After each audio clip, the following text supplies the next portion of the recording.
not just for the IOD Center for Corporate Governance, but also for CIOD, which they come out of.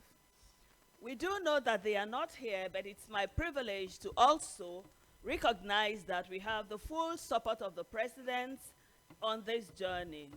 His Excellency, Senator Kashim Shettima, the Vice President of the Federal Republic of Nigeria, though not here. Full support also of Babajide, His Excellency Babajide Olushola Sanwo-Olu, who as the Governor of Lagos State is our host and is always giving us the opportunity to do this all the time. And several other very distinguished persons like the Honorable Minister of Industry, Trade and Investment, Dr. Jumoke Oluwole, and several others. But with regards to protocols, we'd look for those who are already in the room while we await the ones that are on their journey. And I would like to start this recognition that is so important with the chairman of this year's summit, Mr. Kyari Abba Bukar. Please put your hands together for him. I'd also like to recognize a very distinguished personality, and that is Mrs. Juliet Anama. She's going to be our keynote speaker today, and she is also the chairman of Nigerian Breweries Limited. We're delighted to have you, ma'am. We'd also like to recognize, as we go ahead on this journey, would like to recognize our very distinguished president, our president of the Institute, Otumba Adetunji Oyebanji, FIOD, president and chairman of Council Chartered Institute of Directors of Nigeria. We would love to recognize and welcome very warmly our vice president at the Chartered Institute of Directors of Nigeria, Mrs. Amina Oyegbola, FIOD. Put your hands together for her. Would also like to recognize one person who has made it possible for us to gather here through his several sleepless nights and visionary direction, and that is Mr. UK Eke, MFR, FIOD, FCA. He is the chairman, Board of Governors, IOD Center for Corporate Governance. Our recognition would also go to Dr. Rabiu Olowo. He is the Executive Secretary, Financial Reporting Council of Nigeria. He is also the co-chair of this event. Please put your hands together for him. Very important as we proceed, would also like to recognize other personalities who have worked so tirelessly behind the scene until today's unveil, and that's Dr. Armstrong Takang, PhD. He is the Managing Director and Chief Executive Officer of the Ministry of Finance, Incorporated, MOFI. Please put your hands together for him, as he is also a co-chair of this program. Very important also is Mrs. Uto Ukpana, FCIS. She is also the president of the Institute of Chartered Secretaries and Administrators of Nigeria, another co-host of this program. 4 solid, remarkable institutions coming together to make this possible. Thank you we are glad to have you. Just carrying on also on this recognition, would like to recognize Mr. Hussein Ishaq Magaji. He's the registrar. He's the Registrar General and the Chief Executive of Corporate Affairs Commission. Please put your hands together for him. Would like to also recognize Dr. Aminu Maida, Executive Vice Chairman of the Nigerian Communications Commission, a strong supporter of this initiative, represented by Mrs. Pakan Eze. Please put your hands together for her. We're delighted to have you. Would also like to recognize other distinguished personalities who are on this journey. It's not a little journey, so please stay with us as we recognize the people who have powered this. Would like to therefore recognize the Managing Director of NDIC, Mr. Thompson Oludare Sunday. He is represented by Mr. Theophilus Olayinka. Please put your hands together for him. Would also like to recognize the Commissioner for Insurance, NICOM, Mr. Olusegun Omoseyin, recognized by Mr. Ekaraita Olagwam Ikom, who is the Deputy Commissioner for Finance and Admin, and also my Board Director at FITC. Please put your hands together for him. Thank you very much. We'd also like to recognize Dr. Adeni Samson Adekunle. He is the National Vice President of Institute of Entrepreneurship and Apprenticeship. The business sector is very important for us to build solid governance around, and so we're delighted to have you. And yes, thank you very much for that hand clap. We'd also like to recognize Barrister Ismail Ahmed, MFR. He is the Executive Chair and CEO of Presidential Initiative on CNG and Electric Vehicles. You can't speak about ESG today and you are not talking about that space. And so he is represented by Olayinka Rufai. Welcome, Olayinka Rufai. Please put your hands together for him. Thank you very much. A few other persons before we go into the order of the day. Mr. Femi Ekundayo, FCIOD, past president of CIOD. Professor Sunday Awolabi, past Deputy Vice Chancellor of Babcock University. Please put your hands together for him. And please remember, we can never do this without the national anthem. So we would have to weave that in, be on our feet, so that we can do the national anthem in honor of our land. National anthem, please. Thank you.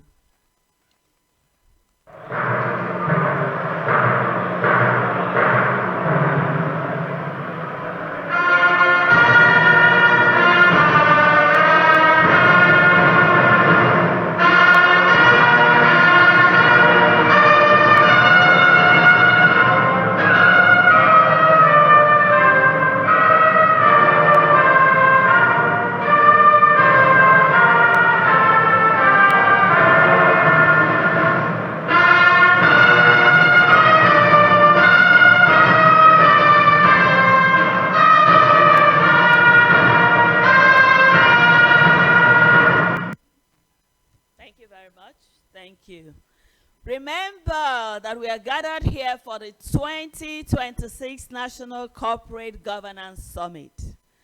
And like I said earlier, brought to you by 4 solid partnerships focused on building and developing the best of governance leaders. To open this, would like to welcome Dr. Rabiu Olowo. No, we'd like to start with a keynote with a welcome address, first of all. We'll come back to you, Dr. Rabiu. Would like to do the welcome address by Mr. UK Eke, MFR. Please put your hands together, FIOD. He is the Chairman, Board of Governors, IOD Center for Corporate Governance. Put your hands together as he comes off stage. Thank you.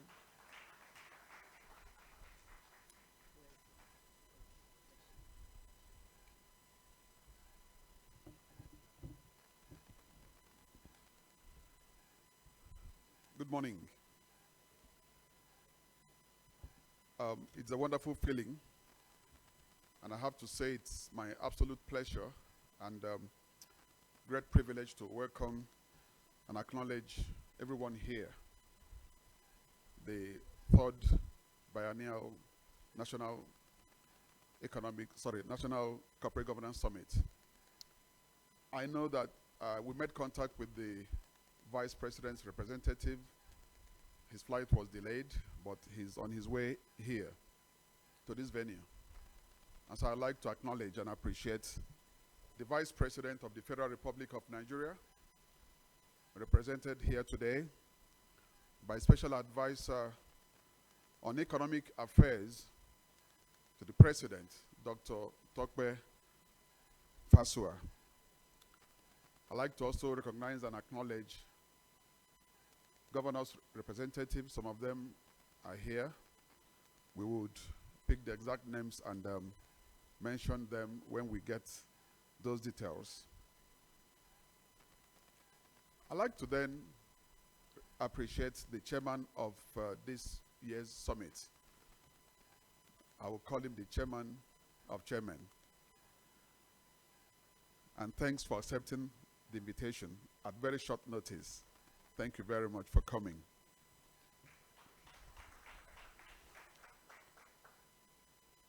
I would recognize our partners on this journey. you already heard that is a partnership of 4 strong institutions. My friend and brother, the Executive Secretary of Financial Reporting Council of Nigeria, FRCN, Dr. Rabi Olowo, thank you. The CEO of Mofi, he just walked in. My good brother, Dr. Armstrong Takang, he came in from Kaduna. His flight was delayed by 1.5 hours, but he's here. Thanks for coming, Doctor. And of course, the President and Chairman of Council of ICSAN, thank you very much. I would respectfully recognize and acknowledge the President of CIOD, who is here with the Presidium of CIOD. Quite a number of them are here. Thank you for coming. This is your baby. You started this whole journey, the CIOD, and I'm glad you are here to support us. Captains of industry, distinguished guests, we're here to listen to acknowledged speakers, respected men and women. And I thought I should mention that first before acknowledging the keynote speaker, my sister, Juliet Anama. I call her doctor. She says she's not a doctor yet, but I know why she's a doctor. And I want to thank you for giving us this time in the face of your competing travels. Participants, friends, and guests at this summit. 2 years ago, we gathered here in this same hall on the occasion of the 2nd Biennial National Corporate Governance Summit. By every account, it was hugely successful. Not because of the large attendance that we witnessed. Yes, there was huge attendance. But because we published and we have been tracking the outcomes, decisions and resolutions we reached here, and have been implemented across the public and private sectors. And so we are delighted that the impact of the 2024 National Corporate Governance Summit is still being felt, even as we speak. And therefore, the quality attendance I see today, a full hall, confirms to me that truly this summit is Nigeria's foremost platform for advancing corporate governance, board leadership, and institutional excellence. And I want to thank you all for coming. I wish to recognize one more time and appreciate the collaborative work the partners that put this together have been doing over the last 5 years or 6. What this says to me is that partnerships work. What it says to me is that we don't have to be in competition, but we can collaborate, we can build strengths, and we can, working with the various platforms that we represent, build a coalition of those that believe that truly the corporate governance is a catalyst for economic development. So I thank you for your doggedness and for your stewardship to the nation, ICSAN, MOFI, and FRCN.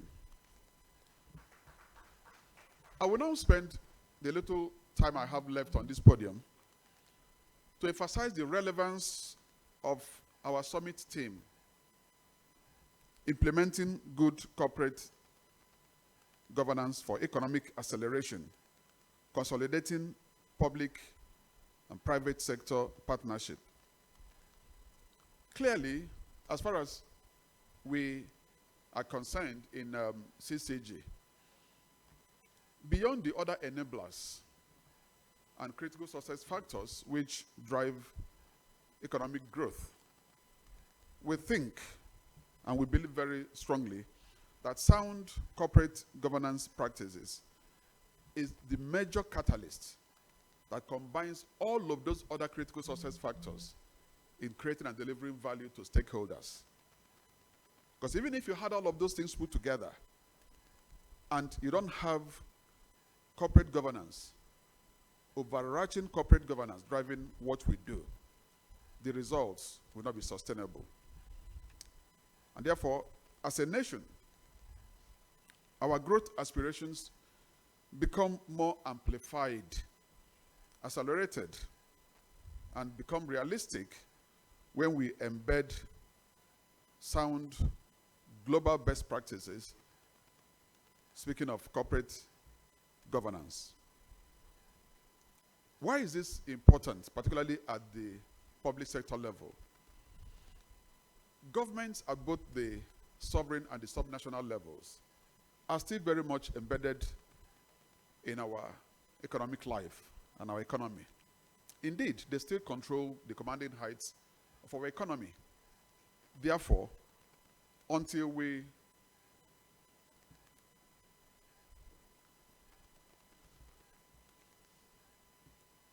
I'd like to welcome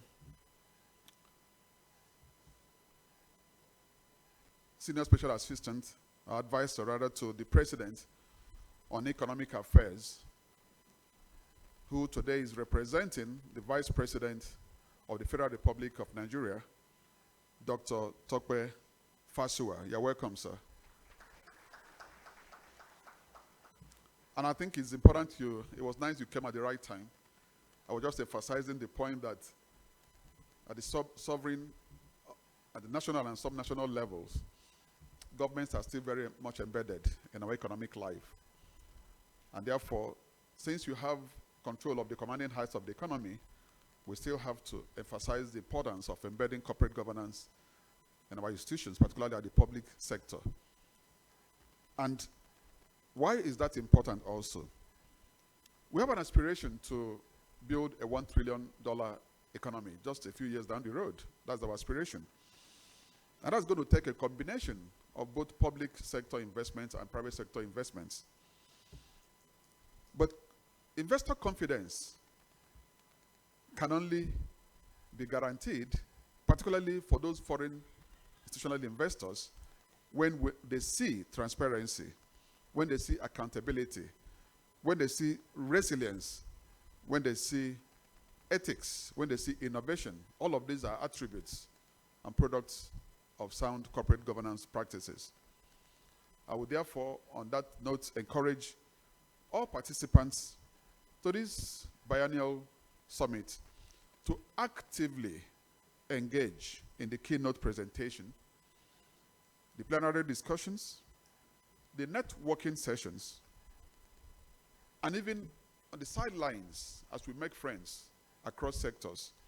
Let us do that with a focus on generating practical solutions and sharing best practices and strengthening strategic partnerships.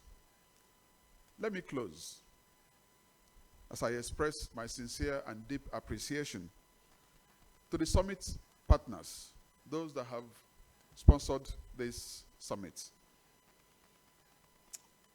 The National Organizing Committee that have worked tirelessly over the last 2-3 months to put this together. Up until early this morning, they were putting things together. And I want to thank you sincerely because you have put up a show that is worthy of commendation. Thank you. Let me also thank our speakers who accepted the call to national service. The moderators, I know you're going to do a wonderful job. The discussants, the panelists, I know that we're all ready to hear from the experts we have curated to speak to us over the next 2 days. I therefore wish every participant fruitful deliberations and participation, and I express my gratitude to the speakers that will do justice to the topics, and I also express confidence that this summit's resolution will meaningfully strengthen corporate governance standards and accelerate Nigeria's economic transformation. I thank you for your attention. Thank you.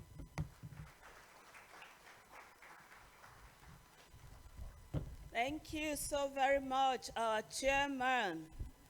The biggest take from that, in addition to a million others, is that the IOD Center for Corporate Governance is the biggest platform for thought leadership on corporate governance. And I do attest to that very passionately. It ran at about 10 years ago. I remember very clearly 2015, 2016 and 17, when we had these very formidable summits at the Western Hotel on Awolowo Road. We oftentimes would have about 150 dignitaries from across sectors. Today we have a room packed of over 350 directors from diverse sectors. Please put your hands together for that growth.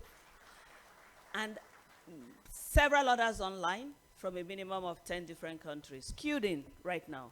And that tells you of the enormous growth and the enormous partnership that is also happening. At this time, speaking of a partnership, would like to bring again another very distinguished person for the welcome remarks, and that is Dr. Rabiu Olowo, the Executive Secretary, CEO, Financial Reporting Council of Nigeria. He is also the co-chair of the National Organizing Committee, bringing us this thought leadership.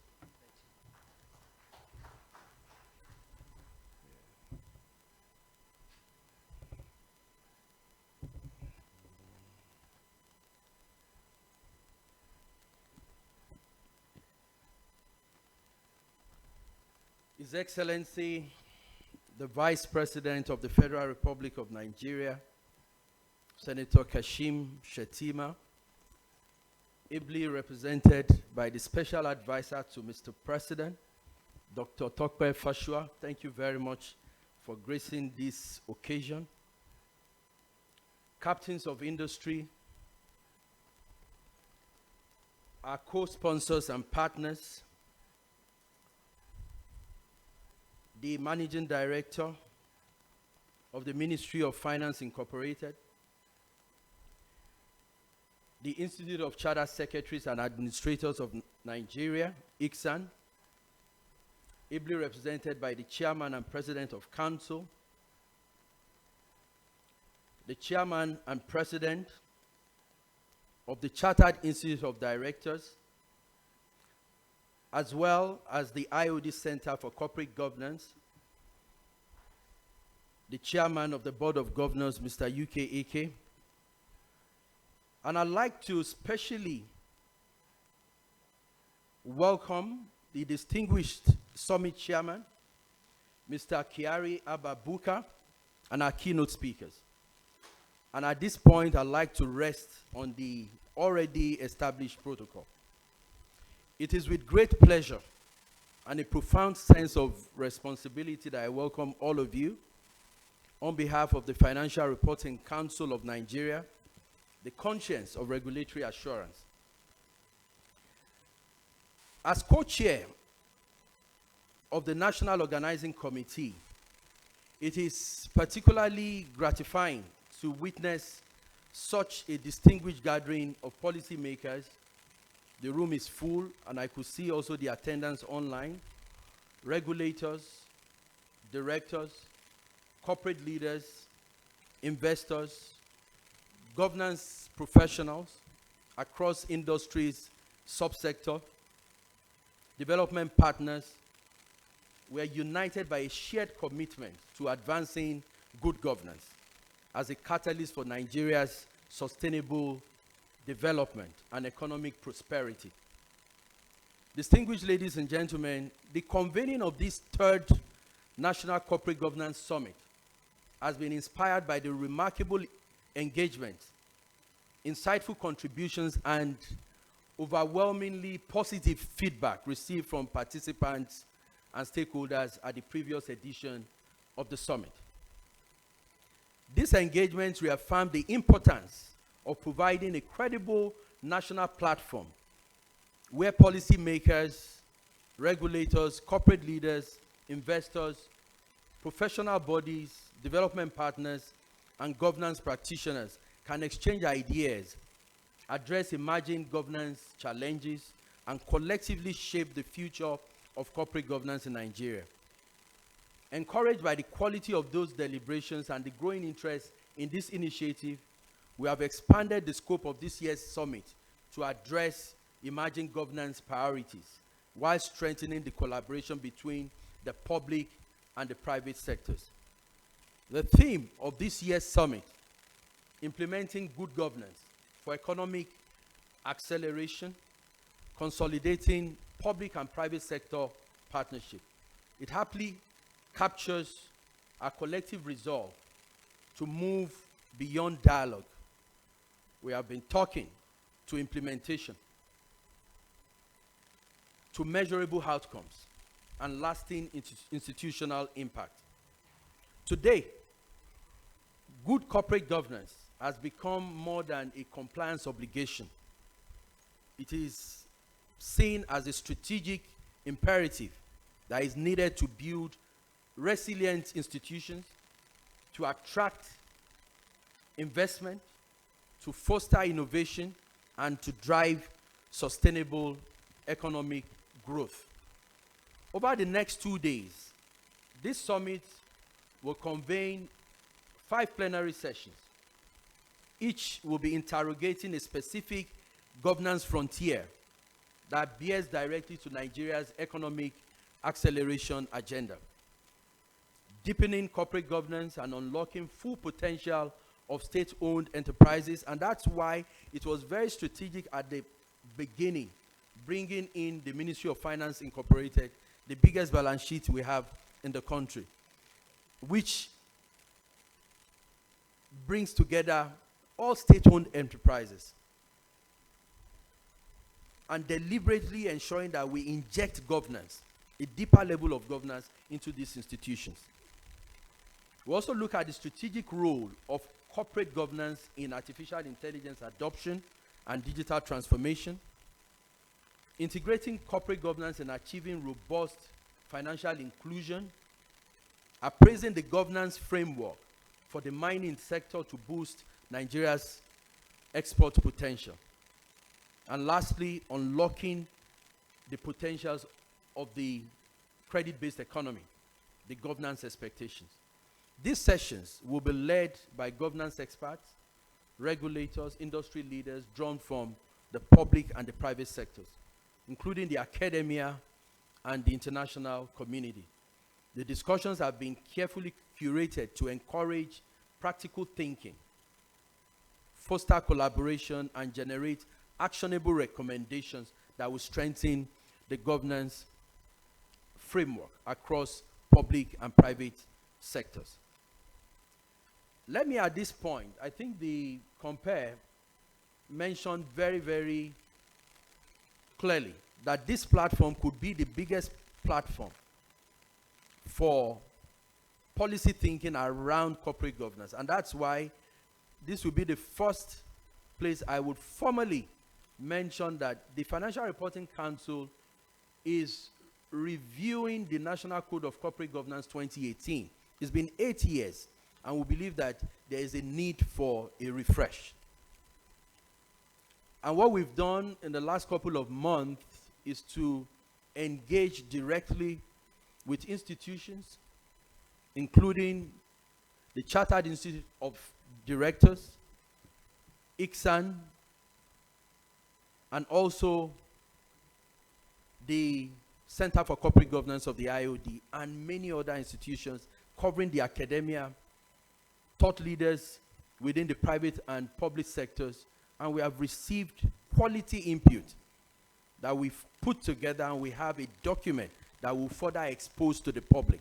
And I want to use this opportunity to tell every corporate governance expert, every corporate governance interest holders that we have in this room and those listening to us, that watch out for this document. We would like to get your input so that we can strengthen corporate governance in Nigeria. One of the areas that we're looking at in terms of how corporate governance has evolved in the last couple of years we're talking about sustainability, sustainability reporting.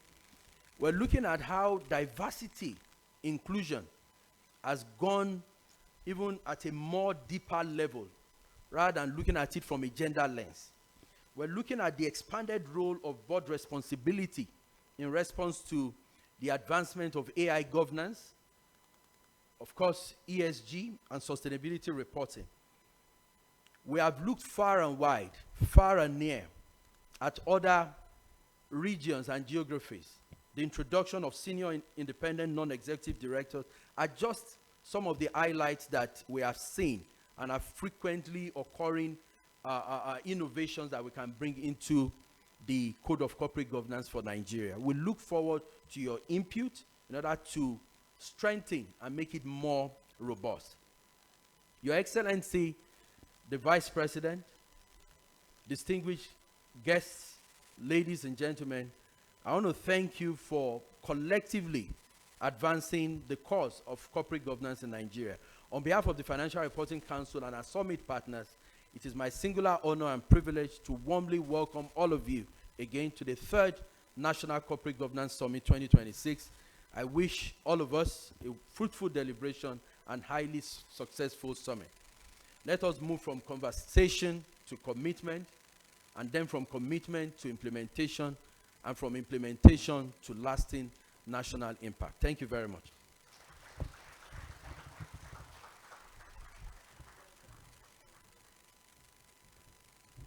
Awesome. I'm sure that everybody like me is looking forward to seeing the refreshed corporate governance, Code of Corporate Governance of Nigeria. And we know that the innovative work at FRC will change the system for good. At this time, I would like to invite another catalyst who has made significant contribution. He came in at the right time. And opening remarks at this time by Dr. Armstrong Takan, the CEO, Murphy, and co-chair, National Organizing Committee 2026. Thank you.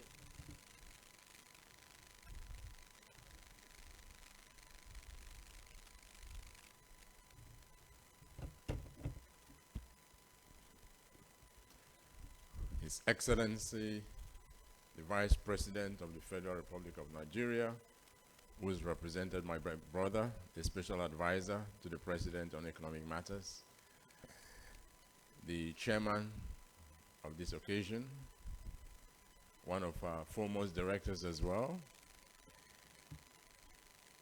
Mr. Chiari, the Chairman of the IOD Center for Corporate Governance, my fellow co-chair of the organizing committee, who just finished speaking, our guest speaker for the day, the president of ICSAN, and I see a lot of very famous, highly experienced directors in this room. A lot of you may not recognize how important this event is, especially when we have very distinguished directors who would shape this country. Let me speak from a real practitioner standpoint. I always say that if we do not bring corporate governance to life and the experiences that we face in the boardrooms and in corporate entities, corporate governance would always remain a theoretical conversation. So I want to bring to life and to you what I see on a daily basis. My co-chair did talk about the role of Murphy, and you're quite right. When we started this journey, it was very clear to us that the role of state-owned enterprises would always be critical for the development of our economy. And I would always say that the concept that government has no business in business, there couldn't be anything further from the truth. I'm sure the president of IOD and the president and the chair of ICSAN who face this every day know what I'm talking about. It is the biggest misnomer, especially from the West. China, which has become the beacon of economic growth that many of us look up to. The SOEs owned by the central governments, the assets under management is at least $13 trillion. Let me say that again. The assets under management by the state-owned enterprises are valued at least $13 trillion. That's for the central government. It doesn't include the subnational government. In the top 500 companies around the world, a significant number of them are Chinese state-owned enterprises. When you traverse the east, west, north, south of this continent, 54 countries, the Chinese companies that deliver infrastructure play major roles in technology, agriculture, manufacturing, are state-owned enterprises from China. They are as commercial as you get. They drive not only the Chinese economy, but they drive the global economy. Recently, 4 of our staff had the opportunity of spending 3 weeks in China during a course given by the equivalent of MOFI in China. And they were very clear about the role of corporate governance in the growth that these entities have been able to bring to China. And so for us at MOFI, we're very clear that if MOFI would make the impact that it ought to make, corporate governance has to take center stage.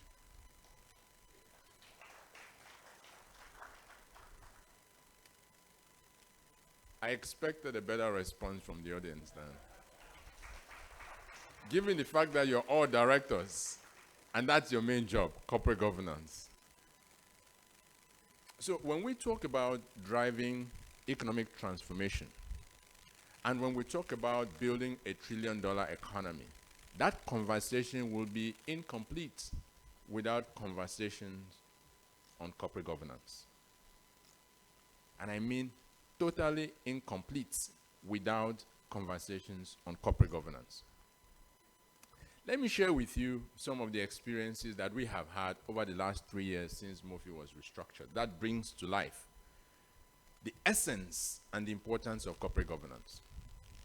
We spent some time with the World Bank to develop a corporate governance scorecard, which we administered to some of our portfolio companies. It was very clear to us that those entities that have prioritized corporate governance and have ensured that they have experienced directors, especially the ones that have independent, non-executive directors driving the affairs of those organizations, we could see that the impact they have in terms of the value creation, in terms of their ability to attract capital from within and outside the country, in terms of the confidence they inspire as an engine of growth, was night and day. So when I talk about the fact that corporate governance is not just a theoretical discussion, it is as real as it gets in terms of the impact and the difference it makes in the marketplace. We've seen that. The reason why I was late was I was in Kaduna. I was invited to speak at a pre-AGM meeting for the new Nigeria Development Company, which is former Northern Nigerian Development Company, which is owned by the 19 northern states. I had a chance to visit some of their assets, in addition to many other visits that I've been to. And I was sad. I was sad because if you think about how much money was invested, not only in these entities, over several decades, you could tell that the founders, our founding fathers, had incredible vision, dexterity, as grand as they come. Because if you think about the fact that you have Hamdallah Hotel in Kaduna, you have these hotels in Yola, you have it in Jos, in Ibadan, you have it in Enugu. Most of these hotels had golf courses attached to them. They had conference centers attached to them, as grand as they come. But most of them, if not all of them, are a shadow of themselves. I don't know how many of you have been to Delta Steel. I have, in Delta State.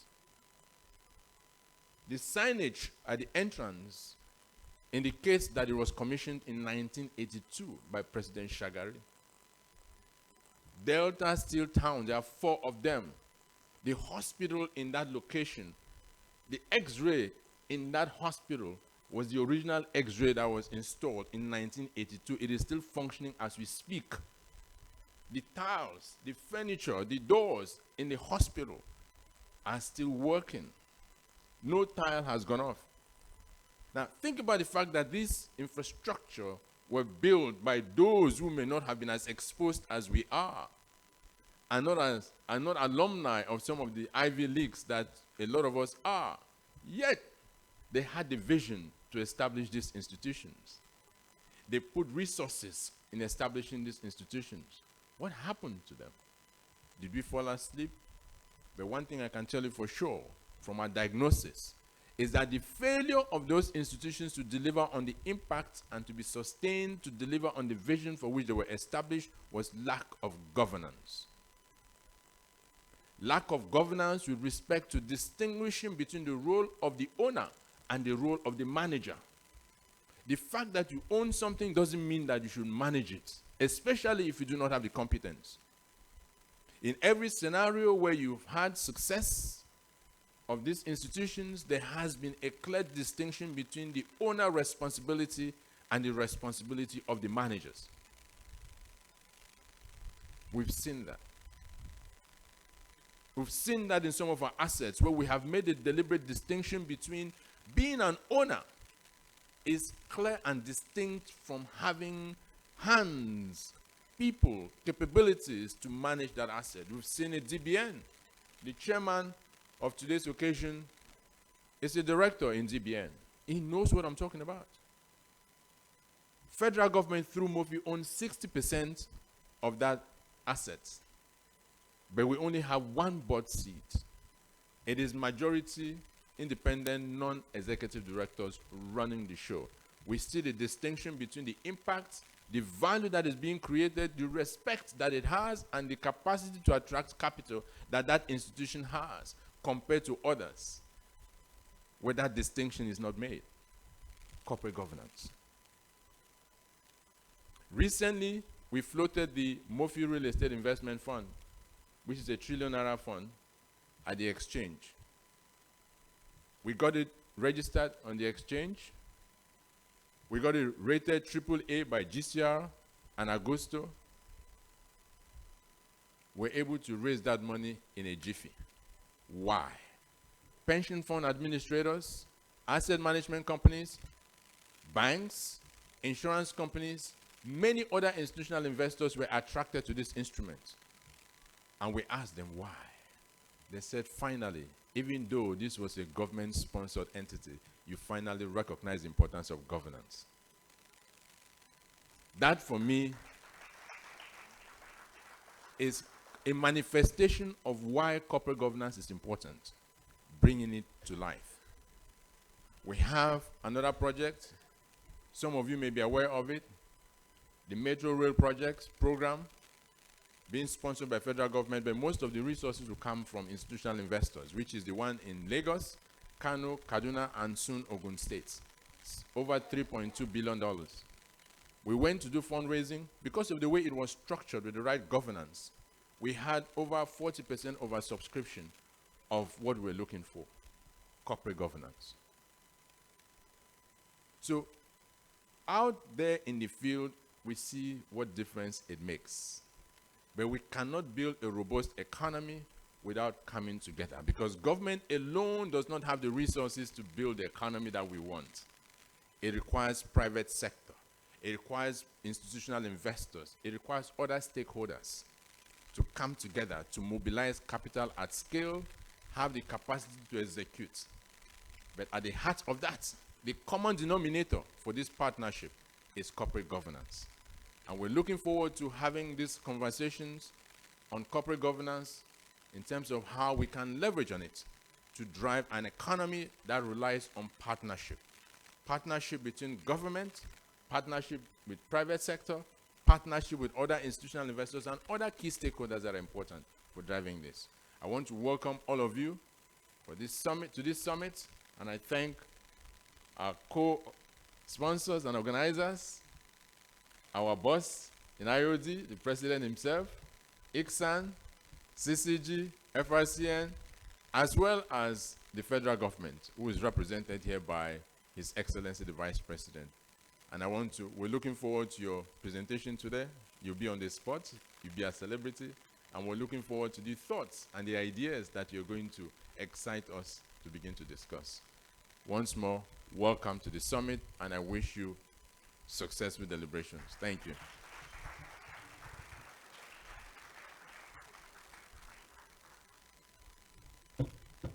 Thank you. That was such a beautiful one. Thank you. Welcome to you all from another catalyst and another partner. At this time, would like to introduce another very distinguished partner. But before I bring her, I would like to also recognize a few of her colleagues who are on this journey with her today. Mr. Francis Olawale, FCIS of ICSAN, who is the Vice President of ICSAN. We recognize you and we're glad to have you here. Mr. Oyekachi Uko, FCIS, Honorary Treasurer of ICSAN. We're glad to have you. Ms. Efosa Ewere, FCIS, a council member of ICSAN. We're glad to have you, and we do know that you are here powerfully behind the president. And so at this time, would like to invite another very distinguished co-chair of the National Organizing Committee of 2026 Summit, Mrs. Uto Upana, FCIS. She is the president of the Institute of Chartered Secretary and Administrators of Nigeria. Please put your hands. Let it keep coming until she comes up. Please keep clapping until she gets here. Thank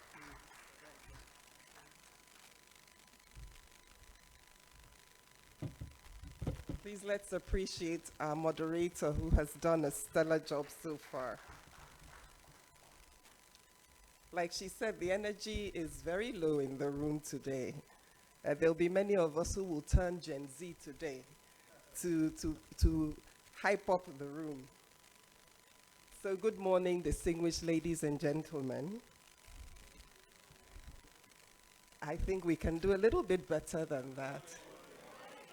Thank you very much. It's too early in the day. And so please let me go straight by acknowledging the presence of His Excellency Senator Kashim Shettima GCON, the Vice President of the Federal Republic of Nigeria, who's ably represented here by Dr. Tope Fashua. You're welcome. Let me acknowledge the chairman of the occasion, Mr. Kyari Ababukar, Chairman, Development Bank of Nigeria PLC. Thank you very much. Someone whose work and who we have heard has been tirelessly, I can attest to that. The chairman of the Board of Governors of the IOD Center for Corporate Governance, Mr. UKAK, MFR, FIOD. The Executive Secretary and Chief Executive Officer, the Financial Reporting Council of Nigeria, and co-chair of the National Organizing Committee, Dr. Rabiu Olowu, FCIS, the Chief Executive Officer, Ministry of Finance Incorporated, Murphy, and someone that I always love to see. He always says that both of us, we smile a lot.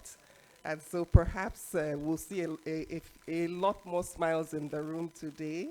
And co-chair of the National Organizing Committee, Dr. Armstrong Takan.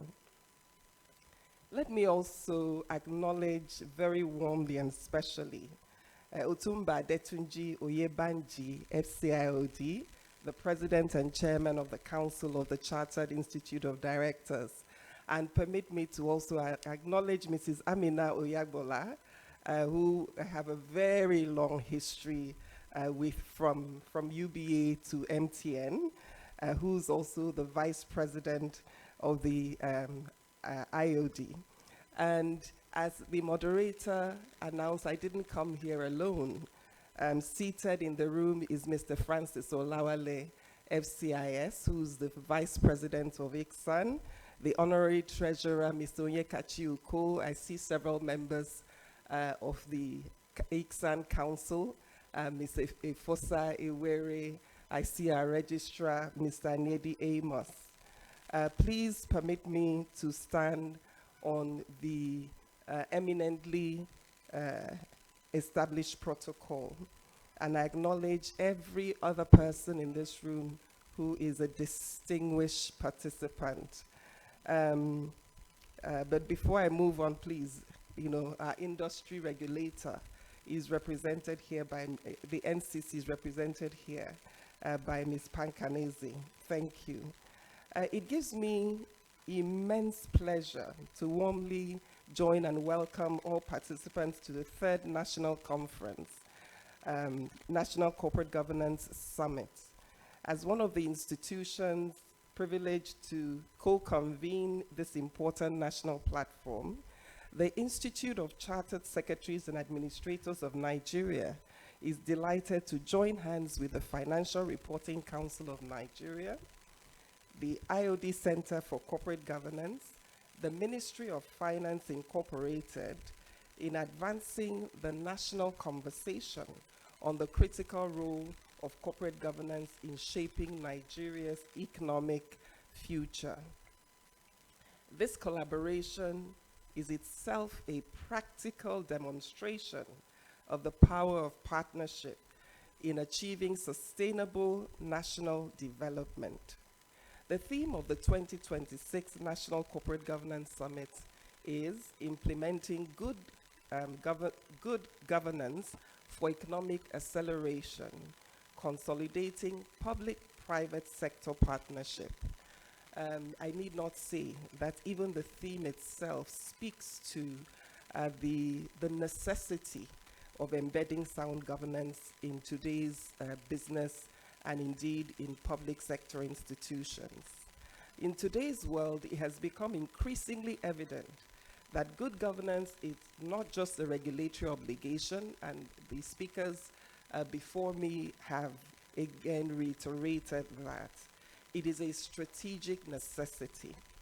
Nations that have achieved sustainable economic growth have done so on the foundation of strong institutions, sound governance systems, and effective collaboration between government and the private sector. I believe Dr. Tankan, when he was speaking, gave the illustration of China. And I can tell you, having visited China on several occasions, you don't need to be told that something magnificent has happened over the last probably 6 decades. And so for us here today, economic transformation can only be the result of a deliberate partnership built on trust, accountability, shared objectives, and mutual principles. This is why this summit is focused on implementation. As we have heard over and over, it is not for a lack of policies, it is more about implementation.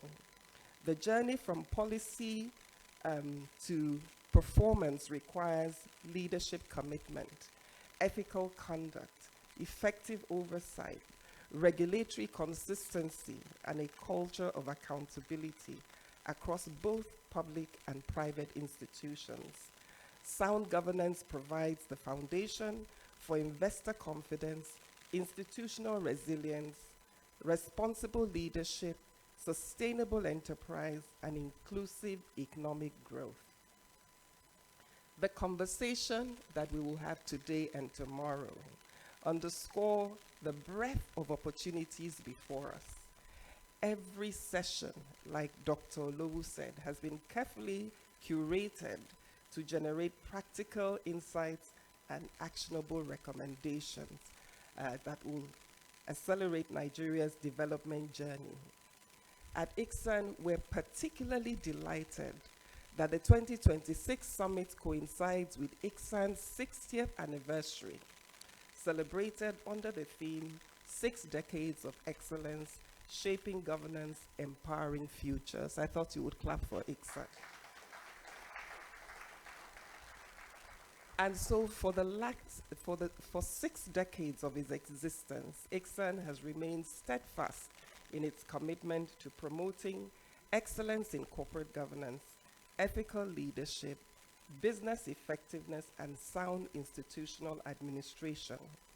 We firmly believe that sustainable economic prosperity cannot be achieved without strong governance systems, accountable institutions, and principled leadership.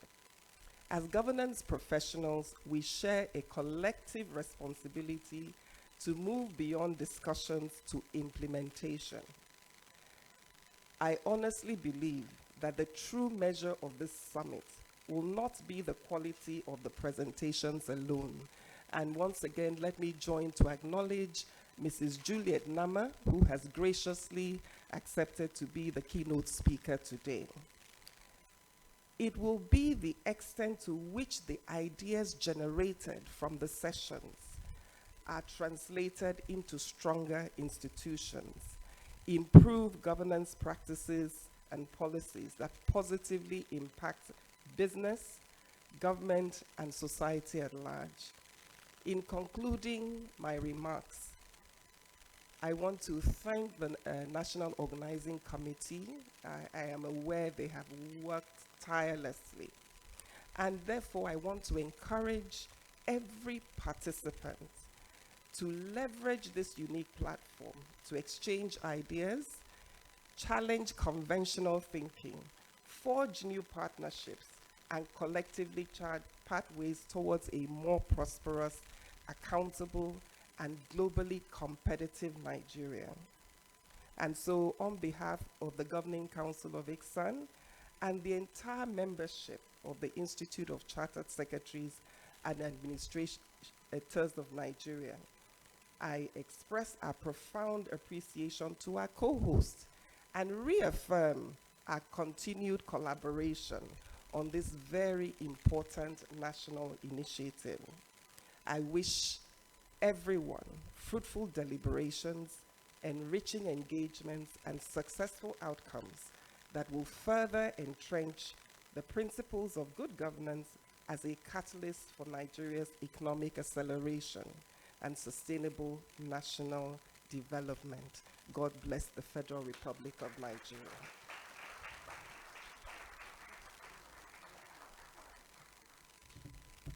Thank you very much for that beautiful rendition, spoken from the heart as another catalyst out of these 4 great organizations. We do know, like we said earlier, that the IOD Center for Corporate Governance has done enormous work to transform the vision for thought leadership. We know also that the very distinguished president, the vice president, and under council members working extremely great to make CIOD as visionary. But we must also, in addition to them, recognize another young, dynamic leader who has also contributed, and is still contributing significantly to the dynamism we see at CIOD. And that's Dr. Taiwo Nolas Alausa, MCIOD. He is the Director General of the Chartered Institute of Directors. Please put your hands together for him, for the great work that he's doing at the Institute. Thank you very much.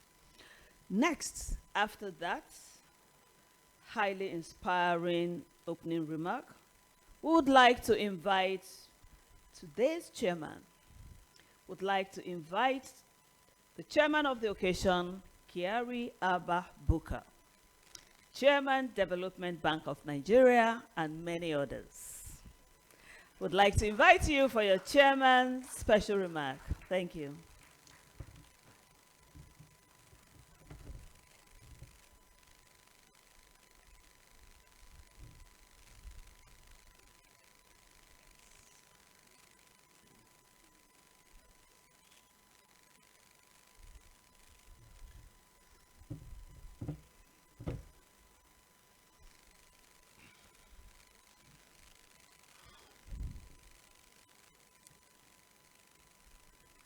His Excellency Senator Kashim Shettima, GCON, Vice President of the Federal Republic of Nigeria, represented by my brother, Dr. Tokpe,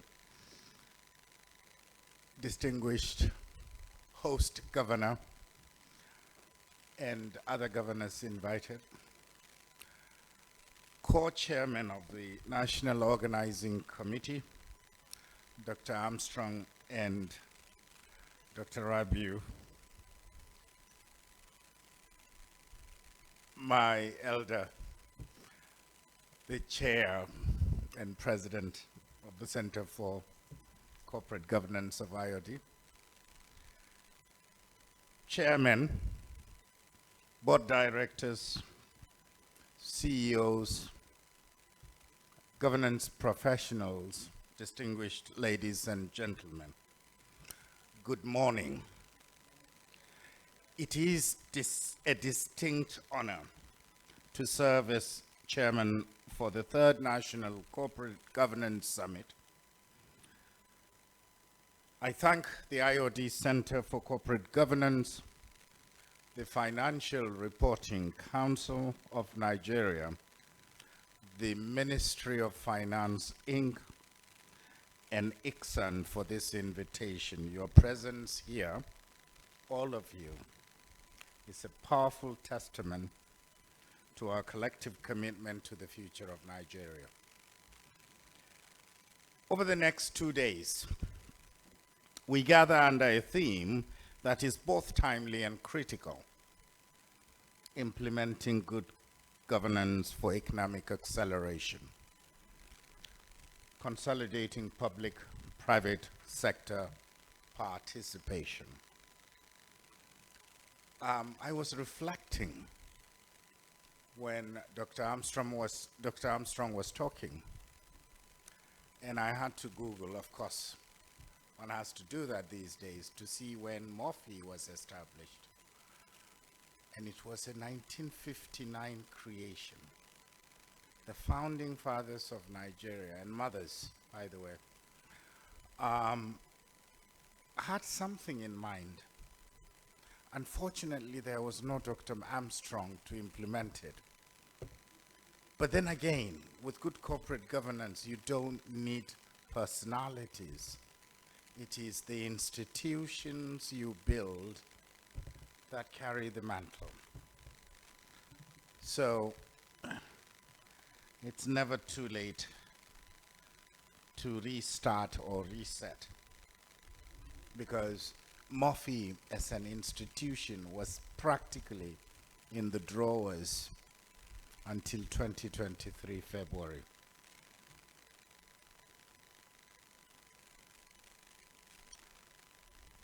As we have heard, the success of government's significant economic reforms will largely depend on the quality of governance underpinning decisions at both our public and private sector organizations. This is not a matter of for one sector.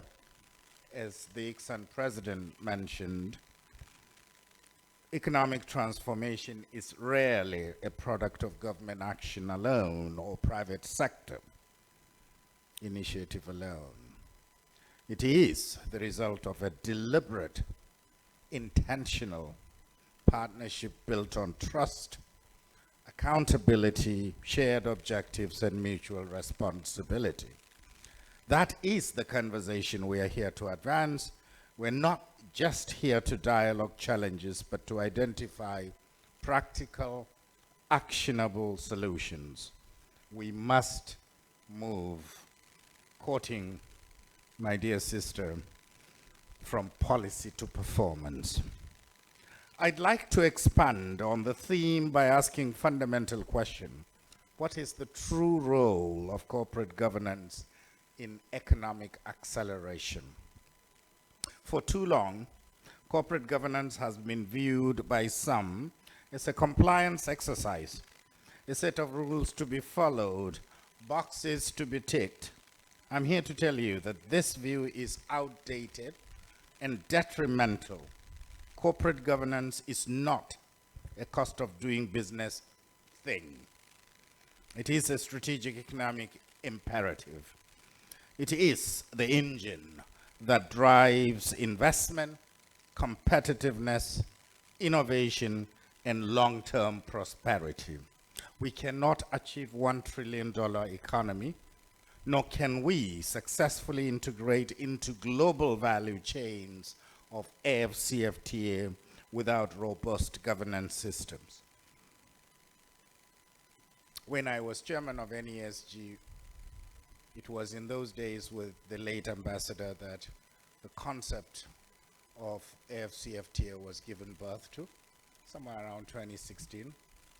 And internally, I was telling myself, are we, Nigeria that is, ready to compete and collaborate across the continent? Because what that means is that somebody can set up a factory in Lomé or in Cotonou and sell to people in Maiduguri, Newi or Lagos, and there won't be any barriers. Are we ready? And the answer is yes, if we put our house in order. Yes, if we embrace proper corporate governance and accelerate our economic trajectory. How does good governance accelerate the economy? By strengthening SOEs, state-owned enterprises. I'm sure that Dr. Armstrong would truly believe in that. The work done by Murphy, as we have heard today, is critical here. But this success must not depend on personalities. We must create enduring governance structures that guarantee performance regardless of who is in office. Another item is enhancing public-private partnerships. The recent ICRC guidelines are a step in the right direction, but they require a governance framework noted in accountability, transparency, and zero tolerance for non-compliance to succeed. Deepening financial inclusion and resilience. Quality of governance in financial institutions directly impacts economic stability. As the macro-prudential anchor, strong corporate governance absorbs internal shocks before they spread to the entire financial system. It protects our banks and other financial institutions and, by extension, our broader economy. Leveraging technology and innovation. I'm glad that the keynote speaker is, whether people know it or not, is a sister technologist as well. The conversation on AI and digital transformation cannot be separated from governance. Strong boards are essential for overseeing these new technologies and ensuring they are used to ethically and effectively to drive growth. And finally, or the fifth in my list of key trajectories, is unlocking our export potential. Whether in mining sector, agriculture, or any other sector for that matter, robust governance frameworks are the key to unlocking full potential of our non-oil exports and meeting the stringent environmental and social standards of the global markets. Fellow compatriots, the challenge before us is implementation. It is translating governance principles into measurable outcomes that improve investor confidence, create jobs, and enhance the quality for all Nigerians. The success of this summit will be measured not by the eloquence of our speech, but by practical recommendations we generate and commitment we make to implement them. Commitment not only to the stakeholders, but to ourselves as well. The time for rhetoric is over. Time for decisive, accountable, and transparent action is now. I wish you all productive and insightful summit. Let us work together to build a Nigeria where good corporate governance or good governance in general is not just an aspiration, but the very foundation of our collective prosperity. Thank you, and God bless the Federal Republic of Nigeria. Don't go too far. Thank you very much, Chairman, and Chairman of many other platforms, and my alumni member. I'd like to, at this time, invite to the podium Mr. UK Eke, the Chairman Board of Governors, to do this honor of a very special thank you to the Chairman.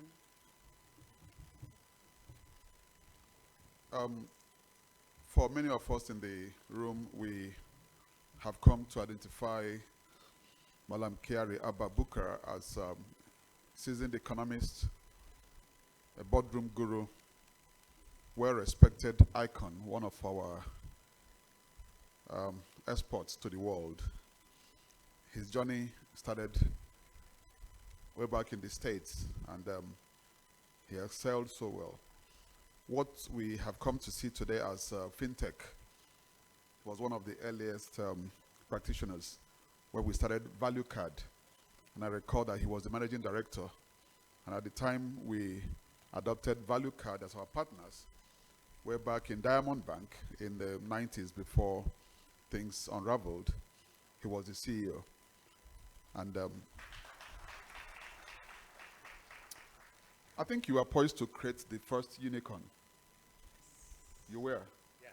But you will still do, because there are a few other things you are doing. And some investee companies that have become unicorns. Okay. So today I am delighted to present this on behalf of the summit partners. So Dr. Kyari, well, Malam Kyari Abba Bukar, who is the chairman of this year's summit. And I would like to thank you for accepting, to do us the honors. We are deeply enriched by the insights you shared today. Thank you very much, sir.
Thank you very much, Mr. Chairman, for such insightful share.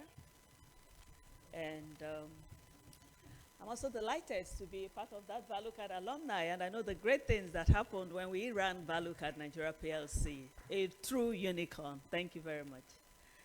All right, there are just a few personalities in the room that we're delighted to have, because everybody is very distinguished and very personable, but we do have the representation of Dr. Haruna Musa of Jay's Bank, who is represented by Salamatu Shedu, the Divisional Head of Corporate Banking. Some of those individuals have powered the activities of today. It's important to recognize their contribution and the representation. We're also delighted to have Professor Chris Onalo, who is the Registrar for National Institute of Credit Administration. A few individuals also who've done enormous good work for the IOD, Center for Corporate Governance, Mrs. Bimbola Wright, FCIOD, We recognize you, a former member, but still also on the Council of CIOD, Hajia Fatima Wali Abdurrahman, who is currently a board member of the IOD, CCG. She is a special advisor of the president of Dangote Industries. And our very distinguished Tino Adeawe, also of a board member of IOD, Center for Corporate Governance. It's important that we recognize the great work that they are doing that have formed and shaped today. At this point, I would like to bring up someone who represents the nation. We do have, as you are aware, today in our room, though highly ably represented, the Vice President of the Federal Republic of Nigeria, His Excellency Senator Kashim Shettima, GCON. He is represented today by Tokpe Fashao, FCA, PhD, a special advisor to the President on Economic Affairs. And we're delighted to have him here to bring us the insights from the center. Thank you.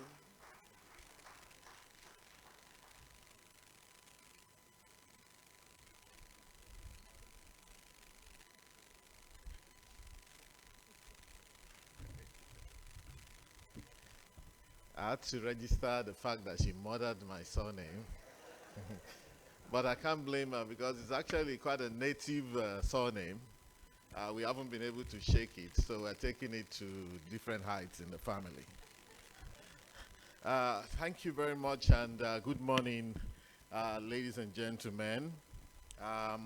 Whereas I'd like to stand on existing protocols already established, but I must I'll be remiss if I don't acknowledge the presence of the chairman of the occasion, Dr. Kyari Ababukar, the chairman of CIOD CCG, Dr. UK Eke, Executive Secretary FRC Nigeria, Dr. Rabiu Olowo, a very young, fantastic gentleman. I like to see him always.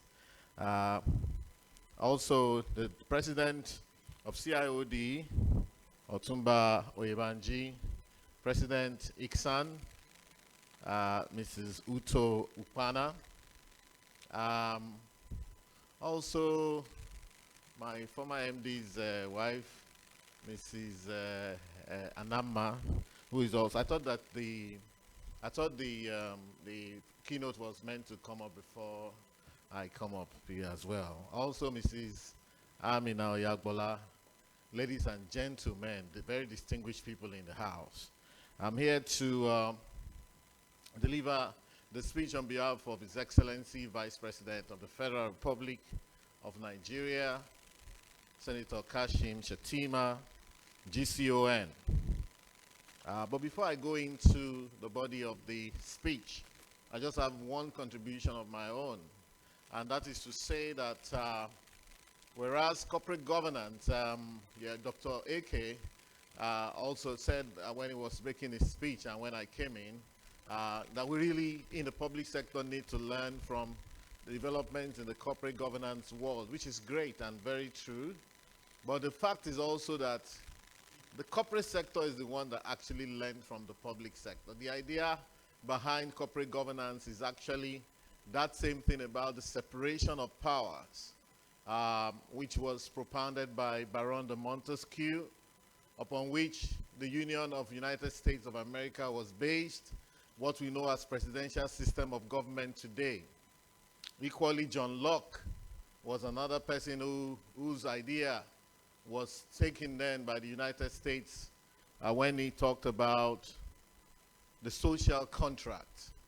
So the idea behind corporate governance is actually the fact that as you have the presidency, you have the executive, you have the legislature, you have the judiciary, and everyone must be able to stand on their own and for themselves and in cooperation with one another. That is what has been adopted and is being taken further by corporate governance today. That said, I will now go into the body of the speech. It is a profound privilege to address this distinguished assembly of leaders, captains of industry, policymakers, and arbiters of corporate integrity at the 3rd National Corporate Governance Summit.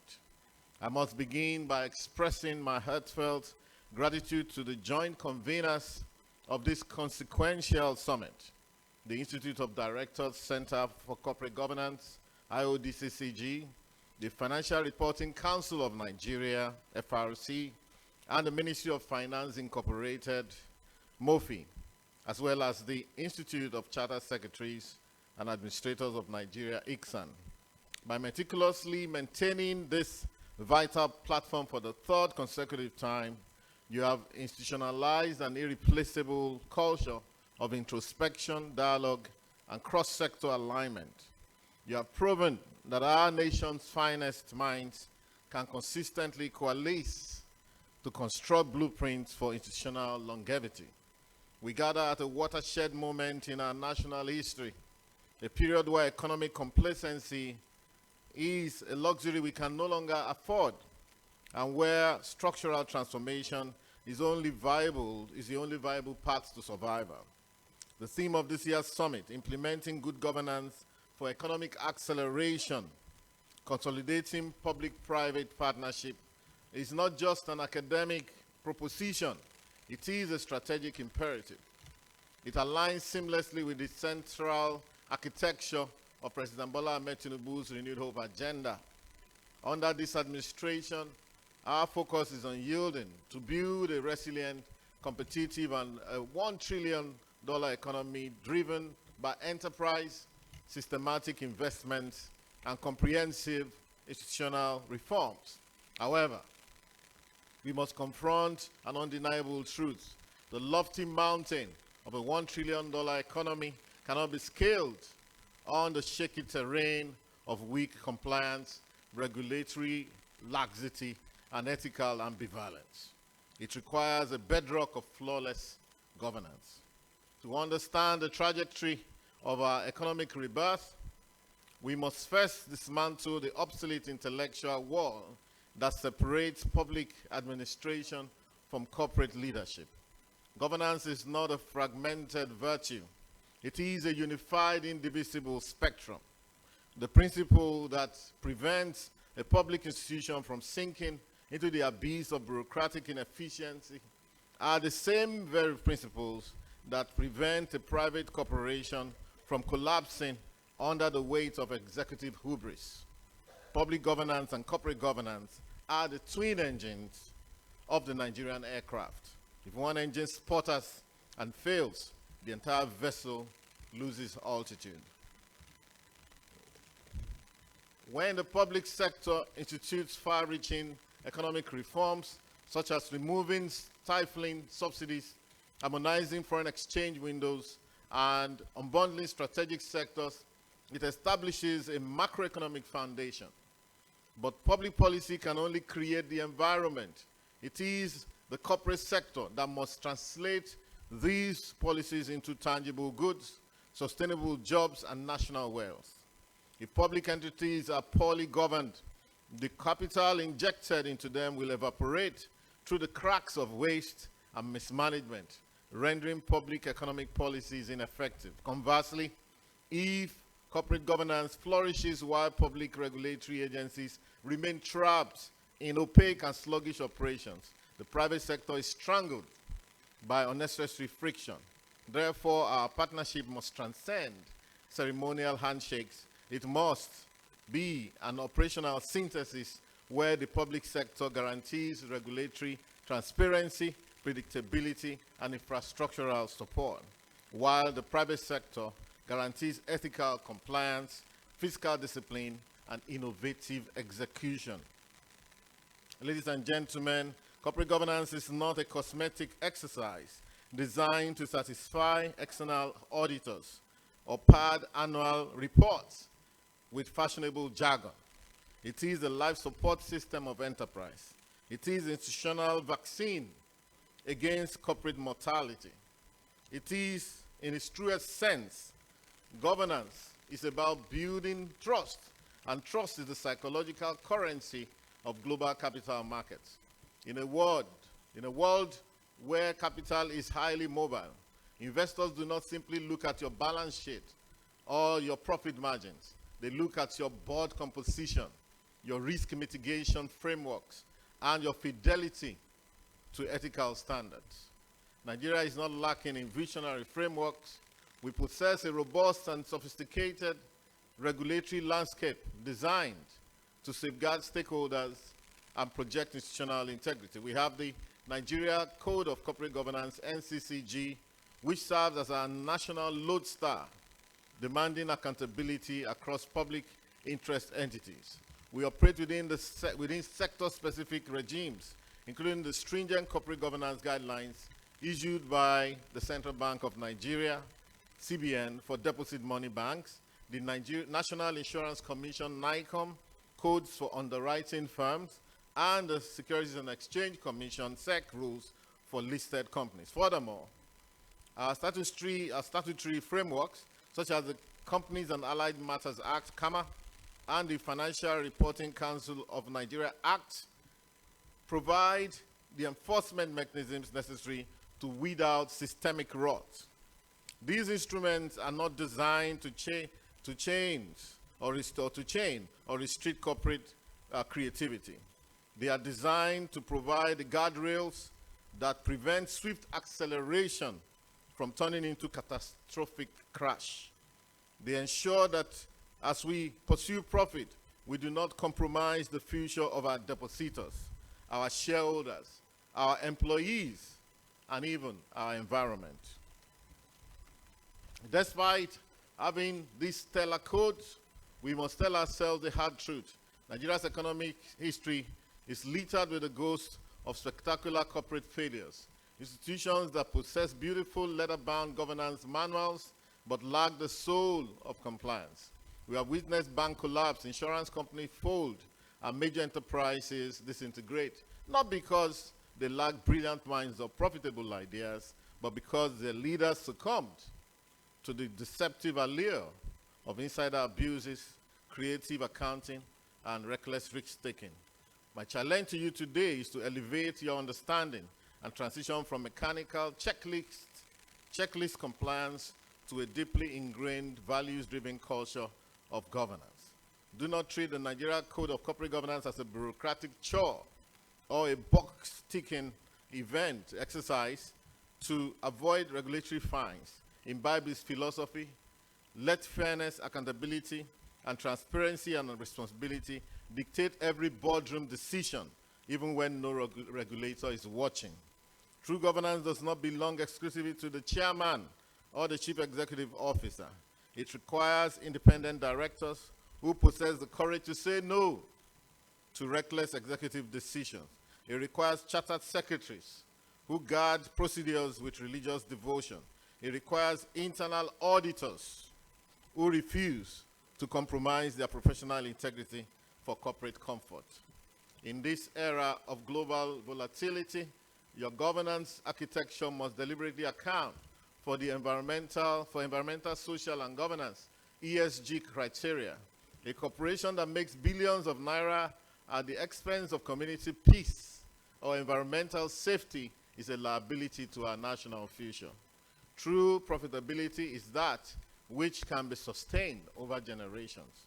As a government, we are fully aware that we cannot demand ethical rectitude from the private sector if we do not practice it ourselves. Under the leadership of President Bola Ahmed Tinubu, the federal government is matching your corporate efforts with deep institutional public sector reforms.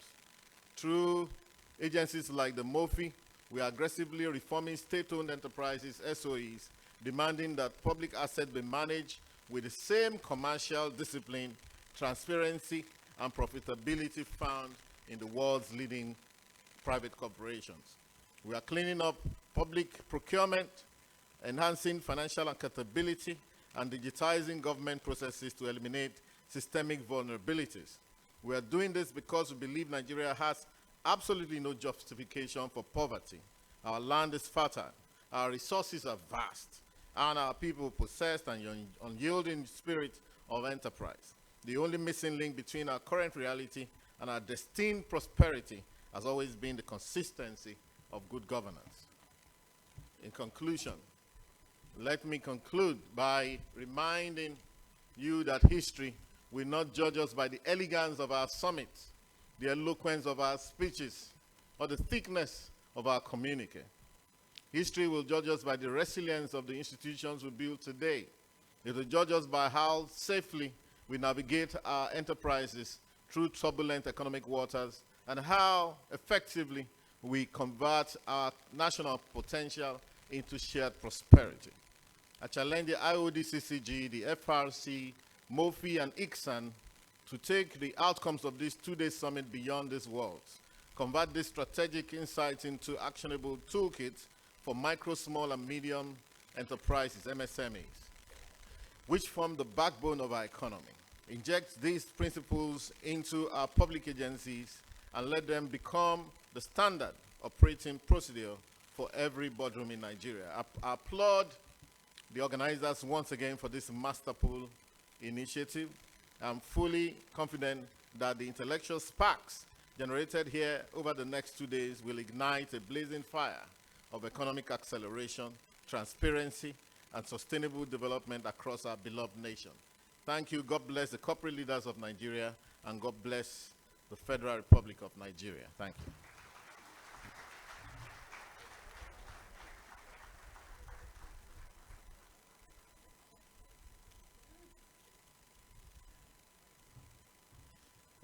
Thank you very much. We have to get the right pronunciation so we can unearth that great name. Thank you very much, very distinguished Tokwe Fashua, for that delivery. We're delighted.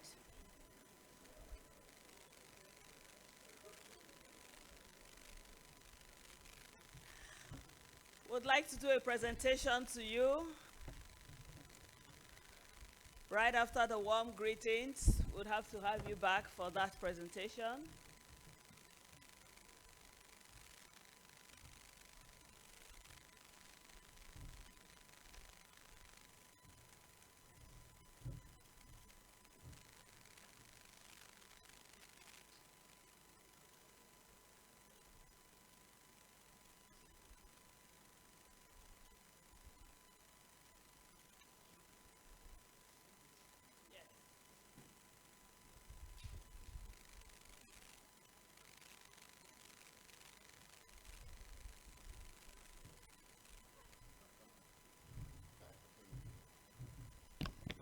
Thank you.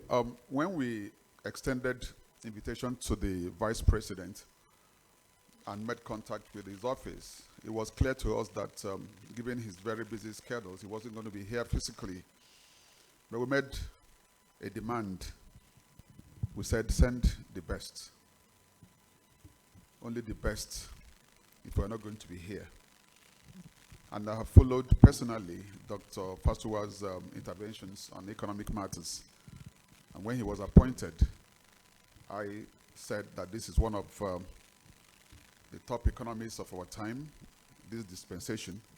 And I hope that your advice, your recommendations will be faithfully applied so that we can see a good turnaround of the economy.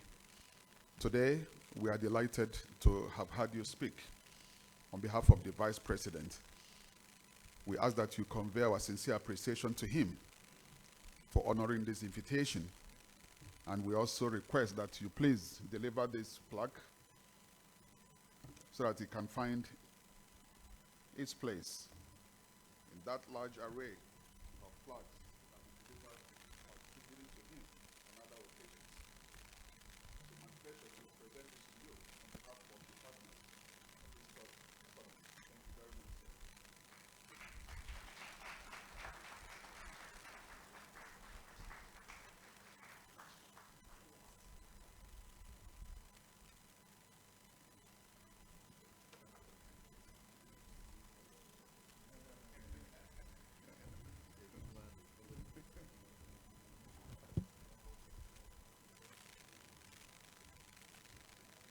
It's been a beautiful opening ceremony, and on and on and on. We're going to get on the speed lane like a China bullet train heading to New York. And so we're getting on to the last segment of this opening ceremony, and we're going to start with the goodwill messages. Who else is best to kick off the goodwill messages than our own Otumba Adetunji Oyebanji, FCIOD? He is the president and chairman of council of the Chartered Institute of Directors of Nigeria. Please put your hands together for him as he comes up stage to kick off the goodwill messages.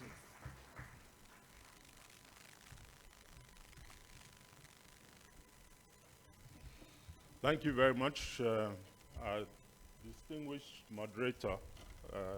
Good morning, ladies and gentlemen. Okay, the energy level is still a bit tepid. Good morning, ladies and gentlemen. Thank you very much.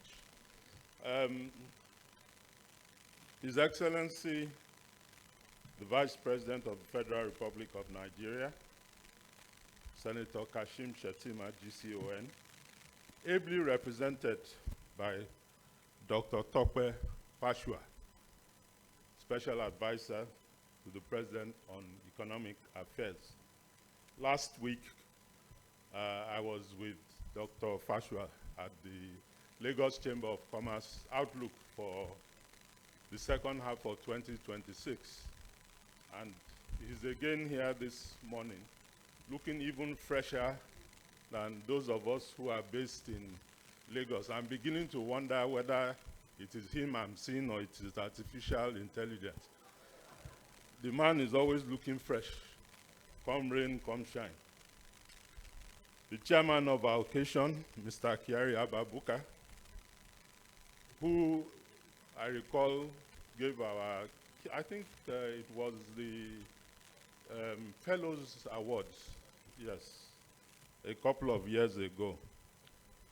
Our distinguished guest keynote speaker, Mrs. Juliet Anama, my dear sister. I remember our days together in the American Business Council. The chairman of the board of IOD CCG, Mr. UK AK. UK is always okay.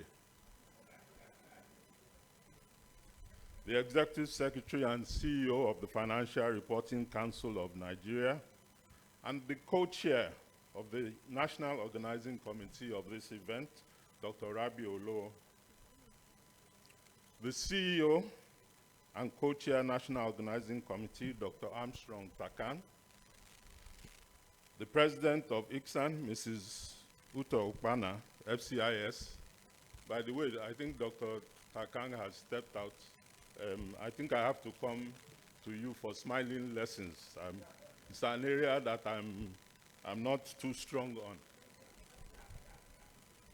Let me rest on protocols already established. However, I must, of necessity, recognize my powerful team from CIOD who are here to underline how important we take this event, led by our able First Vice President, Mrs. Amina Oyagbola, FCIOD, and several members of council who are also here.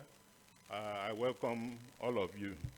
I couldn't help noticing that apart from myself and Dr. Fashwe, everybody else was using either their phone or their computer. The two of us stuck to good old paper. That throws up a few issues. First, the obvious one is, well, at least for me, I cannot speak for him, but definitely means I'm a bit old. And secondly, it means that I think I need to attend more ESG seminars and training so that I can think more of sustainability. But perhaps most importantly is the fact that it reminds me that I came from an era where, and I look across the room, I don't know how many people, maybe 40% of this room or less, would have been around or aware of institutions like Nigerian Shipping Line, Nigeria Airways, Nigerian Hotels. I'm sure there are some in this room who never met those institutions, and yet those institutions held sway in the economy of Nigeria at a particular time. We visited Dr. Takang about 2 or 3 weeks ago, and we were told during that visit that MOFI was just a unit or a sub-unit somewhere many years ago, until a few, maybe 5, 6 years ago, that it was resurrected and brought to be what it is today. The question I often ask myself is that if MOFI had existed in the days of those Nigerian shipping lines, and maybe all those institutions would still be around today. And one of the things that whole thing left me was, as a young first-level economist, before I started selling petrol, before I became a petrol attendant, was that I used to say government should not go anywhere near business at all. But now, growing up and being exposed to corporate governance, I've come to the conclusion that really the missing factor was corporate governance. So, with that, let me go into the speech that I've put together. It's both an honor and a privilege on behalf of the Governing Council and the entire membership of the Chartered Institute of Directors Nigeria to extend our warm goodwill and best wishes to all participants at the 2026 National Corporate Governance Summit. I warmly congratulate the Board of Governors of IOD-CCG and its partners for once again convening this important national platform dedicated to advancing sound corporate governance practices in Nigeria. The Center has continued to distinguish itself as a respected governance think tank, fostering thought leadership, promoting excellence, encouraging policy dialogue, and strengthening governance standards across both the public and private sectors. The Chartered Institute of Directors Nigeria remains proud of the Center's growing impact and unwavering commitment to entrenching governance principles that promote institutional effectiveness, ethical leadership, accountability, transparency, and sustainable national development. I also express my profound appreciation to our esteemed strategic collaborators, the Financial Reporting Council of Nigeria, the Institute of Chartered Secretaries and Administrators of Nigeria, and the Ministry of Finance Incorporated for their enduring partnership and shared commitment to strengthening Nigerians' governance ecosystem. Through our collective efforts, we continue to build stronger institutions, deepen stakeholder confidence, and promote governance practices that support sustainable economic growth. I equally commend our sponsors, development partners, speakers, moderators, panelists, and members of the organizing committee, and every individual whose dedication has contributed to the successful hosting of this summit. Your Excellencies, distinguished ladies and gentlemen, the theme of this year's summit, Implementing Good Governance for Economic Acceleration, Consolidating Public-Private Sector Participation, could not be more apt. Across the world, sustainable economic progress is increasingly underpinned by strong institutions, responsible leadership, effective regulation, and productive collaboration between government and the private sector. The challenges confronting modern economies, including technological disruption, geopolitical uncertainty, climate risks, fiscal constraints, and changing stakeholder expectations, require governance systems that are resilient, adaptive, transparent, and forward-looking. For Nigeria, the pursuit of accelerated economic growth demands more than sound macroeconomic policies. It requires governance frameworks that inspire confidence, strengthen institutions, attract investment, promote innovation, ensure accountability, and foster collaboration between institutions and the organized private sector.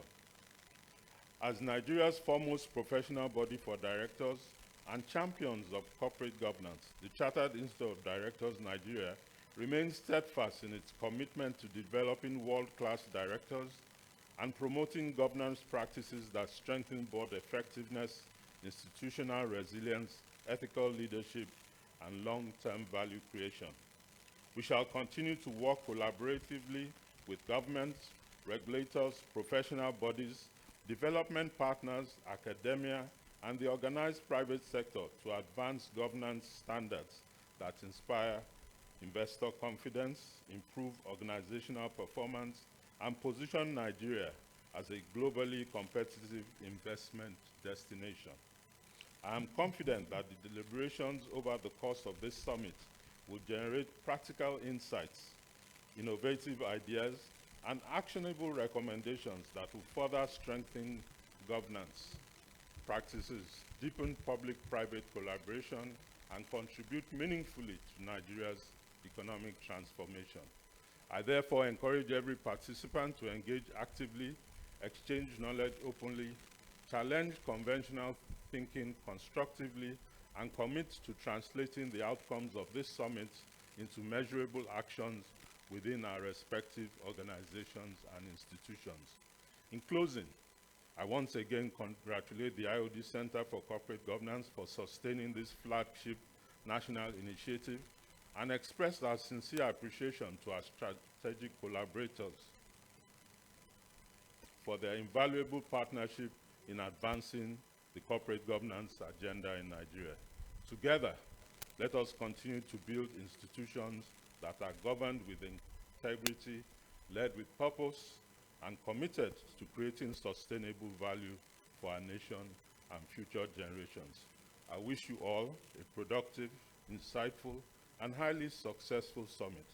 Thank you for your kind attention, and may God bless the Federal Republic of Nigeria.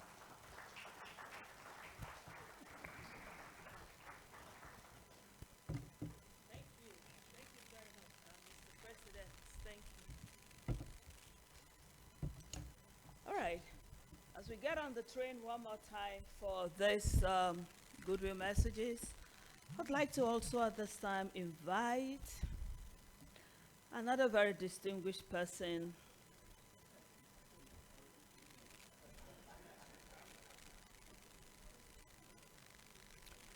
Would like to invite Mr. Olusegun Omosheyin, Commissioner for Insurance and Chief Executive Officer, National Insurance Commission of Nigeria, represented by Mr. Ekerete Ola Gwam Ekon, the Deputy Commissioner.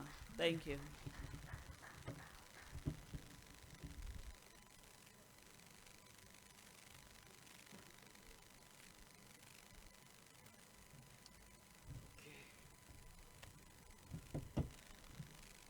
Good morning, everyone, or good afternoon, everyone. Since the company has been doing the wonderful job of giving us the microphone without telling us time that we will spend here, I'm happy to inform you that I have a 12-page document to deliver. How is that? Well, corporate governance is about time. It is about time. That's where I see it from.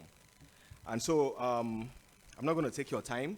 I'll go straight into the address I have from the Commissioner for Insurance, Mr. Olusegun Ayo Omosheyin. So I will do like it's expected, the protocols. And I'm going to spend a lot of time in that area because all of these people deserve to be mentioned. I didn't hear them mentioned, so when I mention them, you will keep clapping for them. His Excellency, Senator Kashim Shettima, CON, the Vice President of the Federal Republic of Nigeria, ably represented by my very good friend, Dr. Tope Fashwa, the Chairman of the event, Mr. Kari Buka, who is also the Chairman of an insurance entity, Suno Assurances. Good to see you, sir. Please put your hands together for him. And I'm looking forward to more directors here in the room becoming directors on the board of insurance companies. The president of the Chartered Institute of Directors, Otumba Adetunji Oyebanji. The keynote speaker, Mrs. Juliet Anama, good to see you. Our host, Chairman of Board of Governors, IODCCG, Mr. UK AK, MFR FCA FI FCIOD. It's good to see you, sir. Another very important host and Executive Secretary and CEO of Financial Reporting Council, Mr. Rabiu Olo. Good to see you, sir. And our very important host also, who came in and has had to go, my very good friend, I know he's coming back, the MD and CEO of Murphy, Dr. Armstrong Takan. And I will not miss the other most important host, my very good sister and president of ICSAN, Mrs. Uto Upana. Good to see you. Please put your hands together for her.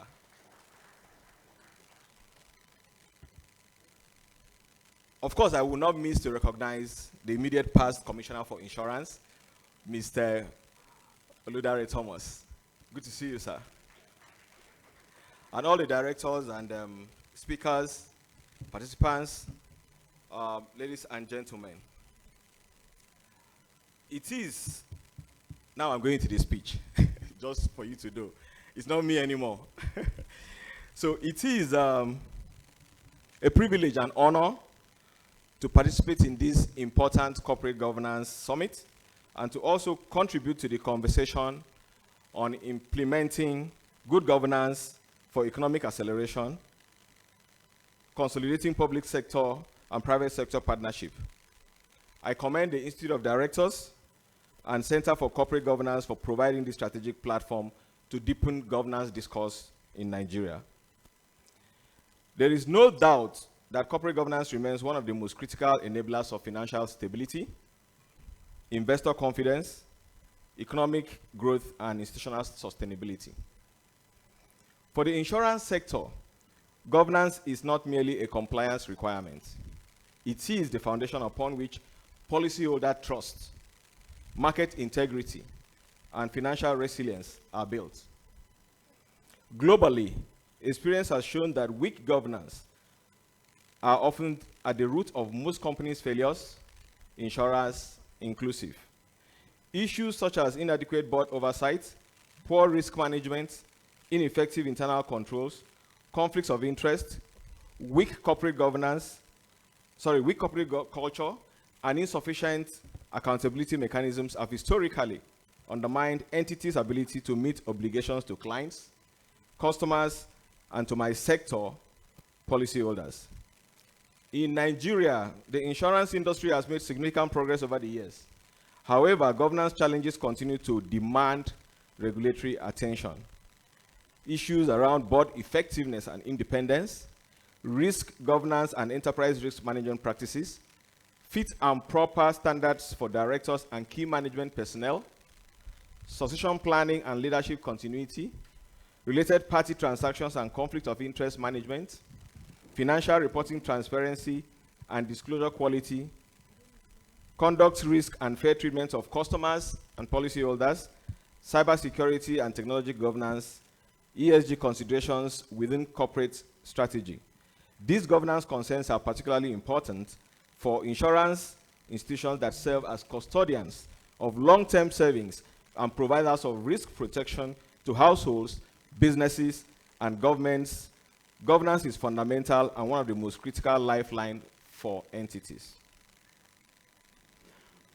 On the ongoing governance and regulatory reform by the National Insurance Commission, we recognize the importance of governance, and the insurance industry has continued to implement reforms aimed at strengthening the resilience, transparency, and competitiveness of the Nigerian insurance market. Among the key initiatives are risk-based supervision framework. The Commission has progressively transitioned from a compliance-focused approach to a risk-based supervisory framework that places greater emphasis on governance quality, board oversight, risk culture, and internal control systems. The Commission continues to strengthen corporate governance standards for insurers through enhanced expectations regarding board composition, board committee effectiveness, governance reporting, accountability of principal officers, and ethical conduct of professionals in the industry. The other thing that the Commission has done is around risk-based capital reform. As you are aware, we are currently closing on the recapitalization process for the insurance industry based on the provisions of the Nigerian Insurance Industry Reforms Act 2025.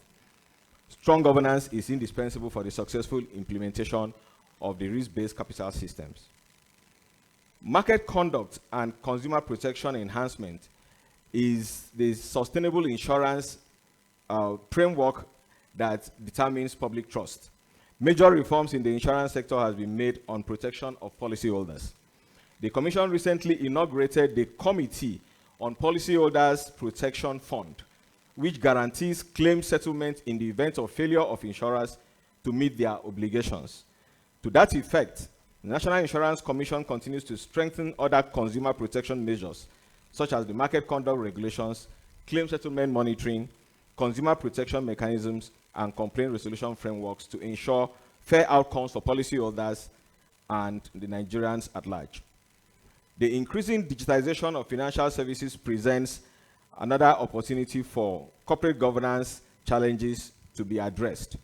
The Commission is encouraging responsible innovation while emphasizing data governance, cyber resilience, information security, technology risk management, and operational resilience. Global investors and stakeholders now place greater emphasis on sustainability performance. The insurance sector has a unique role in supporting climate resilience, infrastructure development, financial inclusion, and sustainable economic growth. The theme of this summit underscores an important reality. Economic acceleration cannot be achieved through government action alone. Strong partnerships between regulators, industry operators, investors, development institutions, professional bodies, and the private sector are essential for building trusted institutions and sustainable markets. In the insurance sector, we have seen the benefits of collaborative engagement in key reform areas, including financial inclusion initiatives, risk-based supervision, compulsory insurance enforcement, technology-driven innovation, procurement compliance. The success of these initiatives depends on mutual trust, transparency, accountability, effective governance across the public and private institutions. As we look ahead, I believe there are some governance priorities that deserve collective attention. 1, strengthening board accountability and effectiveness. 2, embedding risk culture throughout organizations. 3, emphasizing transparency and disclosure standards. 4, leveraging technology responsibly while managing associated risk. 5, promoting ethical leadership and integrity. 6, deepening collaboration between regulators and industry stakeholders. These priorities will not only strengthen individual institutions, but also contribute meaningfully to Nigeria's broader economic transformation agenda. Distinguished ladies and gentlemen, governance is not an event. It is a continuous commitment to accountability, transparency, responsibility, and long-term value creation. The insurance industry stands ready to support Nigeria's economic development through sound risk management, capital mobilization, financial protection, and inclusive growth.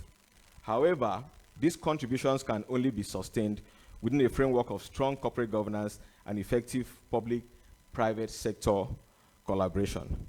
Let us therefore continue to build institutions that command trust, inspire confidence, and create enduring value for our economy and future generations.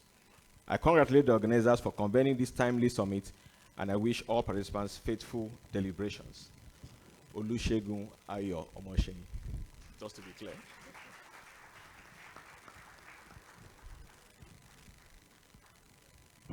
Thank you very much for that addition to the knowledge today. This professor is very happy to take the mistakes. We have not announced the time allotted, and we would, for future, allot the time. All other goodwill, don't worry, there aren't a lot, would be for 2 minutes. And kindly stand on all existing protocols as you recognize the Vice President. So in reestablishing this order, we would be able to swiftly move on to the keynote. And at this time, we would like to invite the representative of Senator John Owen Eno, who is the Honorable Minister for State, Federal Ministry of Industry. We can't speak about governance without having the industries in the room. And he is represented today, he's represented by Olayinka Rufai of PICNG. Please come up if you are here at this time. Represent, oh yeah, please put your hands together for him. He is stepping in already. Thank you.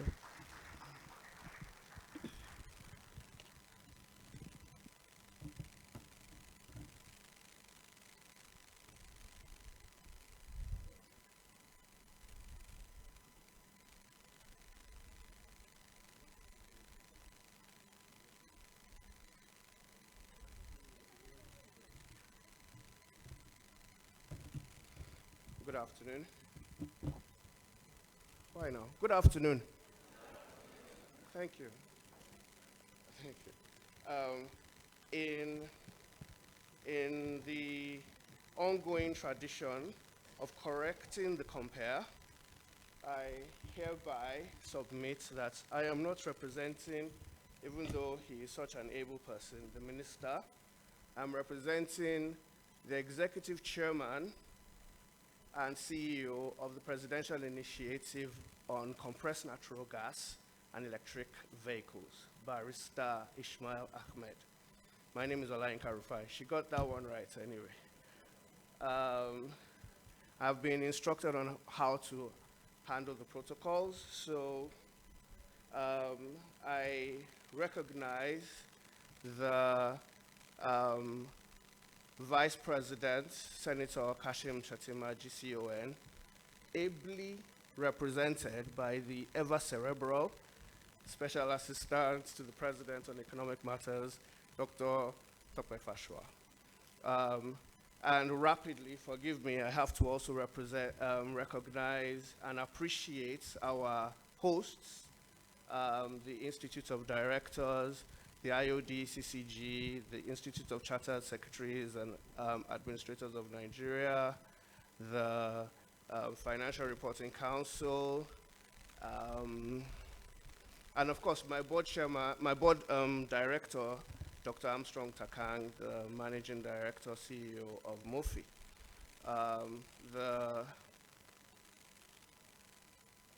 Permit me at this point to stand on all already well-established protocols.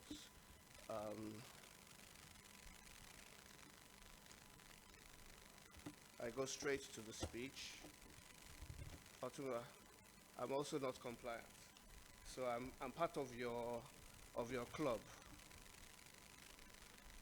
It is a pleasure to join the Institute of Directors Center for Corporate Governance, IODCCG, the FRC, the Ministry of Finance Incorporated, MOFI, Institute of Chartered Secretaries and Administrators of Nigeria, ICSAN, and other distinguished stakeholders at the 3rd National Corporate Governance Summit 2026. I congratulate the organizers for sustaining a platform that continues to advance conversations around one of the most important drivers of national development, good corporate governance. The theme of this year's summit, implementing good governance for economic acceleration, consolidating public-private sector partnership, captures an important reality. Economies do not grow on policies alone. They grow when institutions are accountable, when businesses operate with integrity, and when the public and private sectors work together with a shared sense of purpose. Corporate governance is often viewed through the lens of compliance and regulation. While these are important, its true value lies in building trust. Trust attracts investments. Trust strengthens institutions. Trust enables long-term planning. Ultimately, trust is what gives businesses, governments, and citizens the confidence to pursue ambitious reforms and shared prosperity. At the Presidential Initiative on Compressed Natural Gas and Electric Vehicles, PICNG and EV, this principle has been evident throughout our journey. The initiative was established to deliver one of the federal government's most significant energy transition programs with the objective of reducing transportation costs, expanding access to cleaner fuels, and stimulating economic activity across the CNG and electric mobility value chain. Achieving these objectives requires far more than government intervention. It requires governance structures that inspire confidence and partnerships that deliver results. The progress recorded under the initiative has been made possible through collaboration with regulators, development finance institutions, financial institutions local, state governments, vehicle manufacturers, conversion center operators, gas infrastructure developers, transport unions, and other private sector partners. Together, these partnerships have expanded Nigeria's CNG refueling network, increased vehicle conversion capacity, mobilized private investment, created jobs, and accelerated the development of a cleaner and more competitive transport ecosystem. These achievements reinforce an important lesson that public-private partnerships succeed when they are built on clear governance frameworks, defined responsibilities, transparency, and accountability. Good governance reduces uncertainty, strengthens investor confidence, and creates the environments in which innovation and enterprise can thrive. It is therefore not merely a corporate obligation, as everybody has said that has stood at this stage. It is a catalyst for economic growth. As Nigeria continues to pursue economic reforms and diversify its energy landscape, the relationship between governance and development will become even more critical. The transition to cleaner energy, like every major national transformation, depends on institutions that are credible, policies that are predictable, and partnerships that are anchored on mutual trust. I am therefore confident that the deliberations at this summit will generate practical ideas and stronger collaborations that will further strengthen governance practices and standards across both the public and private sectors, while supporting the collective goal of building a more resilient, competitive, and prosperous Nigerian economy. On behalf of the Presidential Initiative on Compressed Natural Gas and Electronic Vehicles, I congratulate the organizers on this important initiative and wish all participants a successful and impactful summit. Thank you, and God bless the Federal Republic of Nigeria.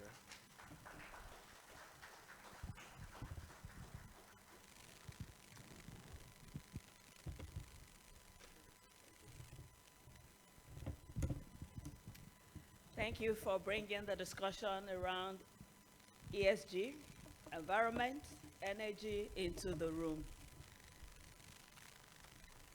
The time we've been waiting for is here. It is with so much delight that I want to announce that we're sliding right into the keynote presentation. And it's also with joy that I introduce and call up on Mrs. Juliet Anama, an extremely distinguished board guru who is currently the chairman of Nigerian Breweries PLC. That's not it all. She's also the independent director on DBN, Development Bank of Nigeria. I can go on and on and on.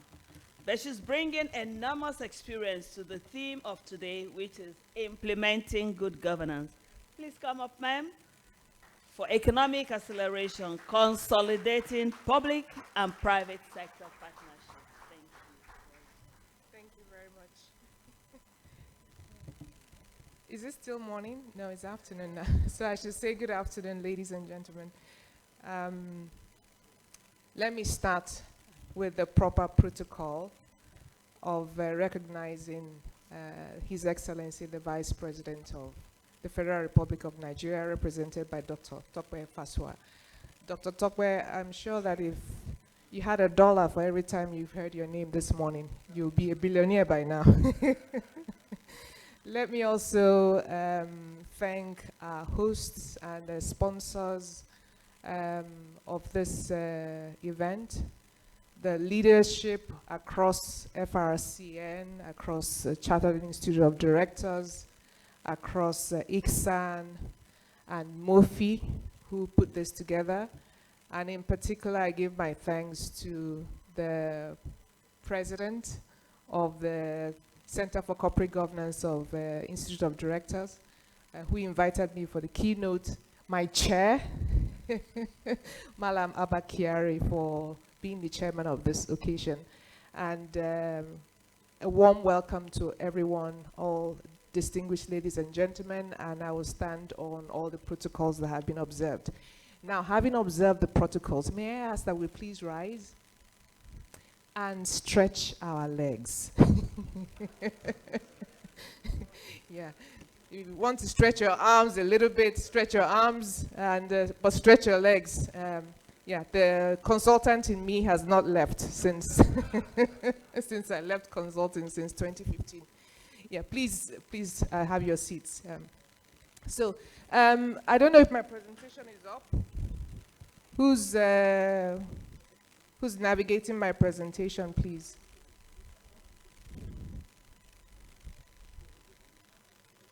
Oh, it's up. Okay. Can you please go to the first page? Oh, I may have to shift this. Much better? Okay. Thank you very much. Okay. So there's certain terms and phrases that I heard throughout the different remarks and opening statements that I took note of, and I intend to weave into the keynote one way or the other. One of them was China it was from Armstrong, the MD of MOFI. I heard about the airplane analogy from Dr. Faswa in terms of how corporate governance it should be looking at the two aspects, the twin engines of the corporate governance. More importantly, what I heard was everyone referred to the fact that corporate governance is not about ticking boxes. I think the chair of the event mentioned that to start with, and it's been reiterated across board.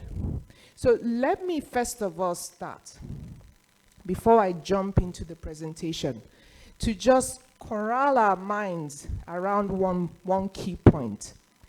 The theme says implementing good governance for economic acceleration. Please bear with me, I decided to shorten that to rebirth. Economic acceleration is quite a mouthful, so I thought I would use the word rebirth, okay, for the presentation. Now, what that says to me is we're talking about good governance that has a specific objective, a strategic and specific objective of achieving economic rebirth. So it's not good governance for the sake of accountability. That is important. Neither is it good governance for the sake of probity. That's important. But we're talking good governance that is aimed specifically at economic acceleration or rebirth, like I said. So that's where I'm starting from. Okay. Then the first thing I will do is establish what does rebirth look like? Because if there's going to be governance to achieve rebirth, we have to all agree what that rebirth looks like, because that's the end goal. But before I go into rebirth itself, I need to talk about where we are and give credit to whom credit is due. Okay.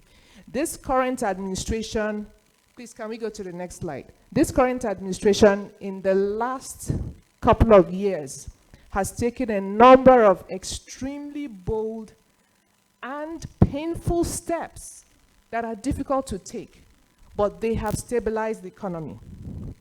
FX unification, look at all of them. Removal of the petrol subsidy, okay. Bank recapitalization, look at all of them. The fourth one, Naira devaluation, none of those things were easy decisions to be made. We all felt the pain in the economy. I serve on the board of a company that is still recovering from the impact of that Naira devaluation. But those were extremely important policies and decisions that needed to be made. So we have stabilized the economy. That's where we're going from. Remember, we're going to talk about rebirth, but I wanted to start from where we are currently. The economy is stable. We can see the impact of that in terms of real GDP growth, gross FX reserves, inflation headlining downwards, and current account surplus. So those are very important indices. However, next slide, please. I have to keep moving this thing. However, stabilization is not the end goal. That's not where we want to stop. Next slide. It's not the final destination. So we have achieved stabilization. Where we're going is rebirth. My definition that I would like to present for my keynote in this summit is that rebirth means something specific, okay. Something very specific, and that is moving from lower middle income where we are to an upper middle income country. Look, ask yourself, we've had corporate governance for how long? We've had the current version that is being redrafted by FRCN was 2018. We've been doing fairly very well. However, what are the results where we are today? So yes, we have a stable environment. However, what do we... No, this isn't working.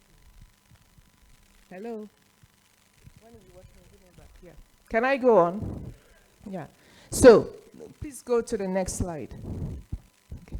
So we've secured the momentum. But you ask yourself, when you compare us to our peer group, and I deliberately selected countries in Africa as well as Southeast Asia to represent that peer group. Out of these 6, Nigeria, Ghana, Vietnam, Morocco, Egypt, right? I think there's 6, 1, 2, Bangladesh. We are the only ones where the gross national income on a per capita level has dropped since 2010. So what I'm saying is that stabilization is great and it's fantastic that we're able to achieve it, but remember the destination is rebirth. Okay. And I chose this particular metric for a reason, because we can grow GDP 10 times. We can. All we need to do is pump more oil. We can achieve it. But ultimately, the real rebirth and economic acceleration that is meaningful for this country must be felt on a per capita level. It must be felt in the household income of the citizens. So that's why I chose that metric to talk about it. Okay. So that's where we are today. Please go to the next slide. Okay. So what comes next? Next one. What comes next is the real rebirth we're talking about. And like I said earlier, like I introduced earlier, rebirth for me means moving finally from a lower middle income country to an upper middle income country. Please stay on this slide. Now, yes, our GDP is growing. It's increased in the past 2 years or thereabouts, but we are still a country where jobs are largely informal. In fact, most people can describe the jobs as hustles. So you have a lot of hustles, you have jobs. You have a lot of people who have informal incomes, they're unstable incomes. You have a lot of people who have limited access to healthcare, education, weak infrastructure, fewer opportunities. That's where we are as lower middle income. When we move into the upper middle income, which is where I think rebirth is, this is my own expression of what we should be at, to say that we're really at rebirth and at proper economic acceleration. We'll be talking about careers, not jobs. We'll be talking about rising incomes, people who can afford healthcare, quality of education for a larger percentage of the population, not just the few who can afford private healthcare or private education today. We'll be moving into reliable infrastructure and more opportunities for the citizens. So that's what it looks like in my view. Next slide. So here's my thinking. After I looked at some examples of countries in our peer group, Vietnam is one, Morocco is another one, who have inched up to that upper middle income, just nudging the bar, the entry. Vietnam has just entered. Morocco is just at the tip of that upper middle income country. I look at them and I say, what are the things that they did? What are some of the possible lessons that we can take from there? So based on what the findings I've seen and based on my own limited understanding of our own economic structure, here's what I think is a good way of looking at how we get to rebirth. Remember, I will come to governance over it. So I see that it's difficult for us to really achieve the acceleration we're talking about without industrialization. It will be extremely difficult. And what is industrialization? We have industries. So what's the difference between industrialization and industries? Industrialization from this perspective is when our industries are producing goods and services that are far more sophisticated and far more complex than where they are today. I will give some examples, and you see that in all of our industries today, they're all stuck at level 1. So their full potential and capacity is not yet realized. Even the more advanced, like Dangote Refinery, is still at level 1. AGO, aviation fuel, diesel, petrol, that's it. Whereas there is so much more that can be achieved. So industrialization requires economic complexity, which is producing more and more of sophisticated third level, fourth level in terms of complexity type of products and services, plus industrial policy that will make it possible. And this is where, when Murphy talks about the role of government, when Dr. Fasua talks about the importance of government, it is in the fact that, and when you talk about China, it is the industrial policies that supported those industries that resulted in industrialization. So that's the missing link that we have not always put together to support the growth of our industries. And industrial policy is not possible unless you have good governance. Okay. So that's why I have at the end of that equation, good governance as critical. So we have economic complexity, we have industrial policies, but we must have good governance to support it. Next slide, please. Okay. And for us, this whole concept of moving from just industries to industrialization and having more products and services that are more complex is more important for us than even the likes of Morocco and Vietnam that have achieved it. Why? We have a large population to feed, 220 million people. Saudi Arabia can afford to just pump oil and that's it. Even a UAE can afford to, 1 million people. That's all. You pump the oil and you have $40,000 per GDP per capita. But with 220 million people, you need more complex products that lead to more distinct and more interesting jobs in the environment that can move people away from hustles to real jobs and real careers, and to the point where you can really claim there is prosperity and there is economic acceleration. Okay. So it's even more important for us as an economy than for the others. Okay. Next slide. Now, when I look at, just to bring it practically to reality, how the two countries that I used as examples who are already in the upper middle income or approaching upper middle income status, what they did, and how they increased this complexity in their economy. You look at Vietnam, 1960, just like us, they were very much agricultural. It was all rice.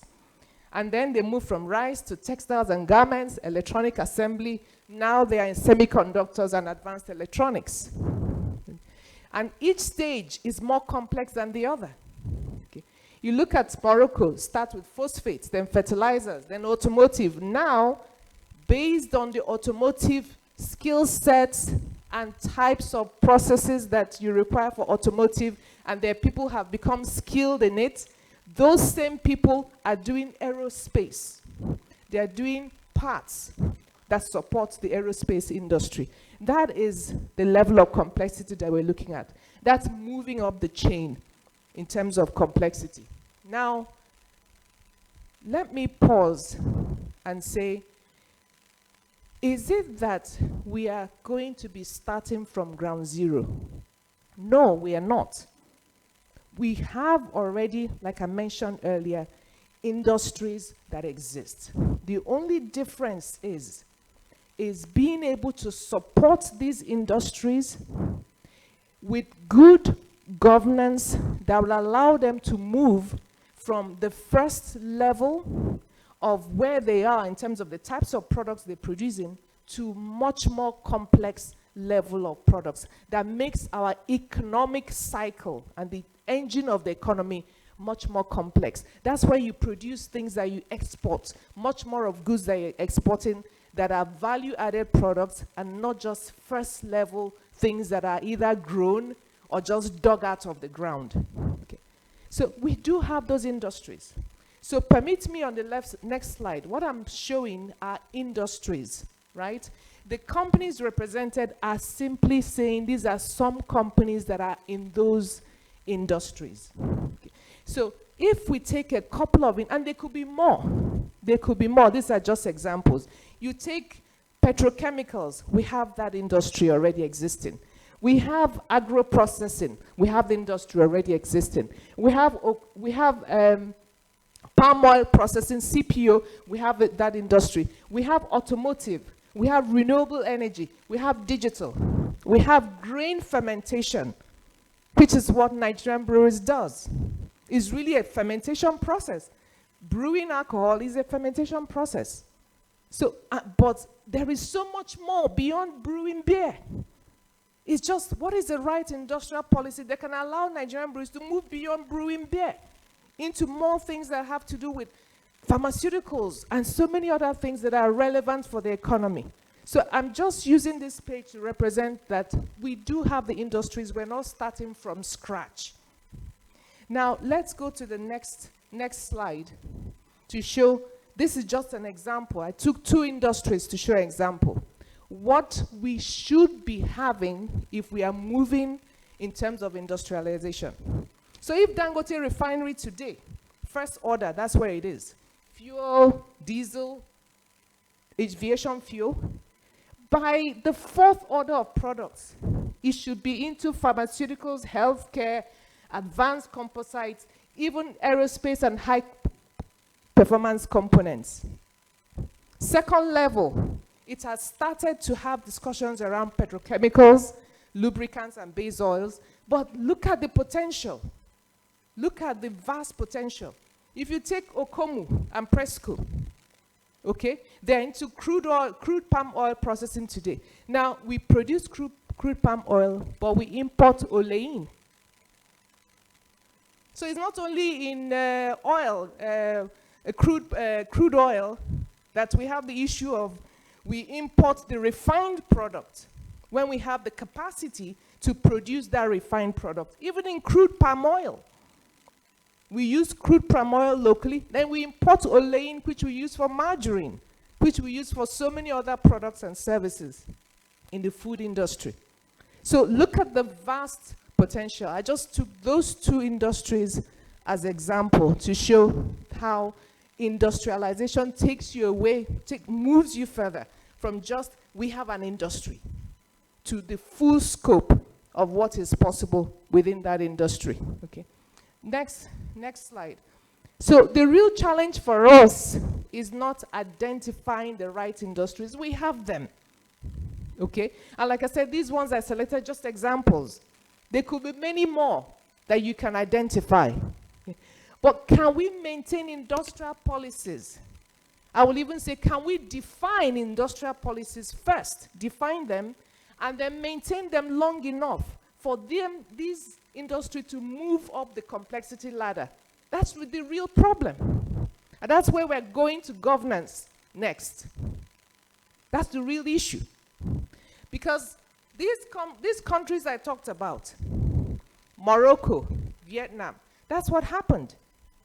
Over 20 years, consistency in policies related to those industries. No change.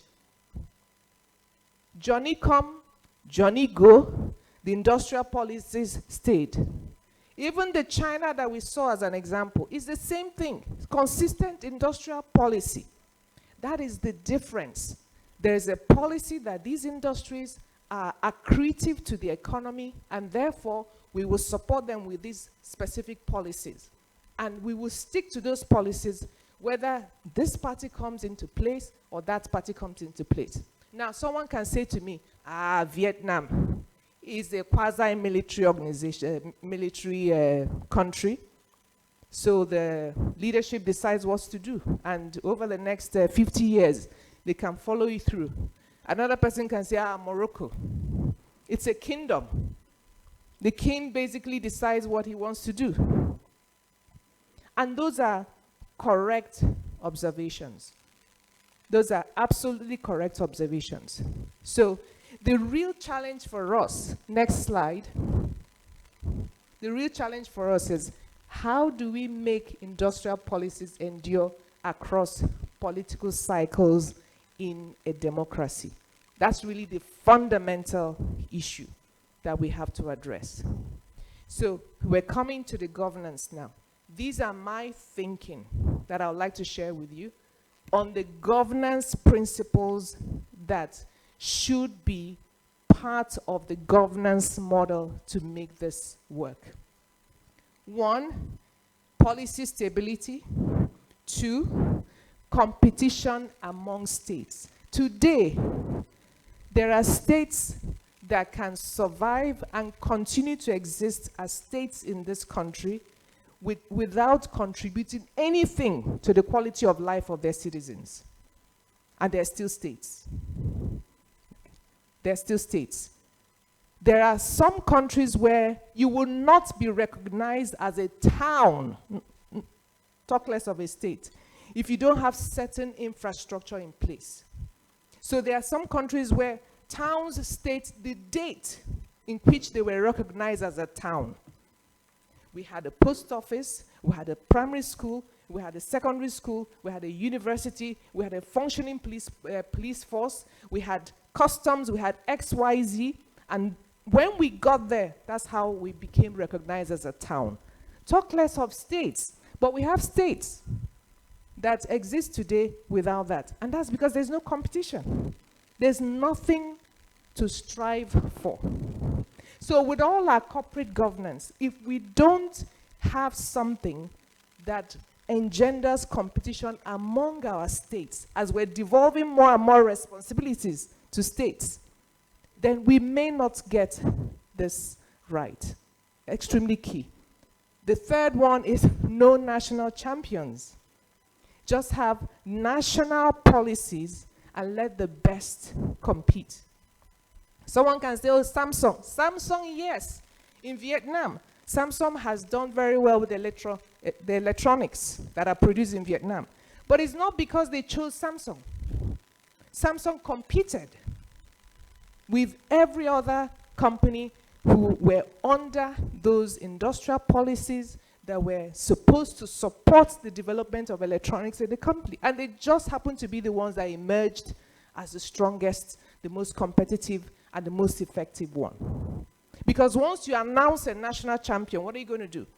Then whether they are failing or not, you support them at all costs. You pump a lot of national resources into keeping them alive, even when they should have been dead. Okay. So those are some of the principles that are coming. I'll come into the governance now. Industrial policy is structured discovery. You keep discovering what is it that make it work, what do you want to achieve, what has changed, and you keep shifting and making adjustments to make it work. Because the end goal doesn't change, but the tactical means of getting there could change over time. The last one I want to talk about is public scorecards and independent evaluation. That's where FRCN's role is extremely critical. We can't achieve industrialization if we don't have measures that actually measure and track how well we are proceeding in any of the industries that we select as critical to the success of the economy. So next slide. So here's my take on the governance model. And bear with me, this is my take on it. Okay. My take is there are 4 main layers. Remember, this is about rebirth. I'm not talking about governance for the normal governance. I'm talking about governance that achieves rebirth. So that's what I'm focusing on. So I think there's a critical role for MOFI. MOFI is the layer 1 in the engine, because MOFI is the one, a professional institution with a simple, repeatable mandate, attract investment, solve investor problems, coordinate government, rinse and repeat. That's it. That's the role of MOFI. Okay? Then second layer. I think this is important. If I look at all the capacity in this room across private and public sector, imagine for a second that we identified 5 clusters. I say these are the 5 clusters that we're going to focus on for the next 15 to 20 years. And we put together advisory councils that will compete with each other. One council is on agro, one council is on renewables, another council is on maybe automotive, another council is in petroleum resources. And you bring together the best of public and private sector into those councils and let them compete and see who will ensure that these industries move from the first level of what they're producing today in the next 15 years to the 3rd and 4th order and become more complex and have KPIs that will track that performance, not just GDP growth rate. GDP is great, like I said, but it's a base measure. It doesn't really measure what happens within the economy, which is where we're going to get the rebirth we need to take out to upper middle income level. Okay. So, advisory councils, funding, independent funding, and separation. Now, this is where there might have to be some discussion between MOFI and other players in the market, because that independence of who decides which industry to focus on and who provides the funding is a very important and necessary corporate governance mechanism that we need to put in place. Okay. So the way MOFI has done it, like the example they gave of a Development Bank of Nigeria. MOFI is an investor in Development Bank of Nigeria, but they don't come to Development Bank of Nigeria and say you must invest, you must give funds to this PFI. That's where the independence happens. So these independent funding agencies are the ones who can provide the funding to come into and solve specific problems that will crowd in private sector. Another thought I want to leave you with is the fact that the relevant funding for government is the funding that crowds in private sector. It's not government's role to do 100% of the funding. In fact, the measure we should use is 1 to 5. For every dollar government brings in, The real measure is, have they brought in $5 of private capital? Then you know that thing is really working. That's when you know that there is real acceleration in the economy. Okay. So that's the third layer. Fourth layer is the performance monitoring, FRCN. And it has to be very specific KPIs. I'll give an example using renewables. The kind of KPIs that we need to have in place that will really lead us where we're going to. They are much, much deeper than just, like I said, base level KPIs like, GDP and so on and so forth. So how does this model governance work in practice? Let me give an example with renewables. Next slide.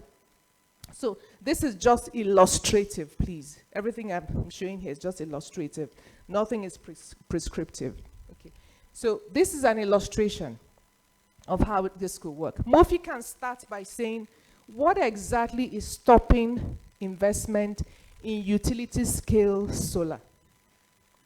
What is stopping increased investment? We want to get to 15,000 gigawatts of electricity through renewables. What is stopping investment there? And private sector says is land titles, because we need vast solar farms, land titles, right-of-way permits, and grid connection, especially now that we have enabled states to have state grids. So this is how the model can work. If private sector says that, what is the role of state government? State government should compete. States in North Central region can compete with states in other areas where there is vast abundance of sunlight, that at least they have the raw material, raw material resources for providing solar at utility scale. And they compete to say, we will give you land titles within 30 days. You will not spend 2 years trying to get your C of O. We will ensure that you will get grid connection by XX date. You see how we make it more practical? That's the way I was thinking about it. Okay. And if that's the case, then if the states have made a commitment, the DFIs can come in and bring the money. Do the first level investment in grid connection. Then you bring the private sector. That's going to really bring in the main capital that would drive investment in renewables. And like I said, it's an iterative process. Because after that problem is solved, another one comes up and is identified and is also resolved. So this is how practically this governance model I'm talking about, and this good governance can actually work in practice using one example, and I use just one example of renewables. I could give so many examples, but just to make it simple and to keep this keynote short. Next slide. I talked about KPIs that are relevant. So having used renewables as an example of an industrial area, I wanted to also provide the kind of KPIs that would be relevant for those who will be in the industrial councils that are meant to be ensuring that we get from where we are today to 15,000 gigawatts of renewable energy in the country. So these are some of the examples. Number one, I talked about the fact that public funding is meant to crowd in private capital. So it's how much of that, how much of capital that has been deployed in the sector was from private capital. You look at green manufacturing, how much are we exporting in terms of batteries, solar modules, inverters, and cables? Because that's when we're becoming more complex in that area, not just a consumer of renewable energy. We can stay being a consumer of renewable energy, but if we want renewable as a space where we are actually industrialized, we have to get to that point. Okay. Another KPI is in terms of the complexity of jobs. Electrical engineers, battery chemists, how many have we generated in the past 1 year, in the past 2 years? Those are the real measures that tell you that we're really moving up. And the last one I will touch on as I wrap up really speaks to the benefits of good governance. good governance ultimately results in the cost of capital. If you take solar, utility scale solar as an example, at 3% cost of capital versus 12% cost of capital, what's the difference? It's 4 times. But believe you me, at 12% cost of capital, the levelized cost of electricity is 400 times the cost at 3%. At 3%, it is $0.06 per kilowatt hour. At 12% weighted average cost of capital, it gets as high as $28 per kilowatt hour. That's 499 times. So you see how good governance is not just for, it's not for aesthetics. There's a direct cost, even in terms of how we're able to attract capital at the right weighted average cost of capital, and how that can drive relevance and complexity in the economy. Extremely important. Okay, so I end with a last slide that just says we have a choice before us. We can stay at stabilization. Remember, we stabilized ourselves in, when was it? In 2016, we had a bit of a hit then in terms of oil price. We got stabilized also, but we came down again. So it's too risky to stay at stabilization. We really have to move up the income ladder to upper middle income. And economic complexity, industrial policies, plus good governance to support it, and governance that is maintained over decades. To me, that's the secret sauce that's going to take us there. Thank you very much. Okay. Thank you.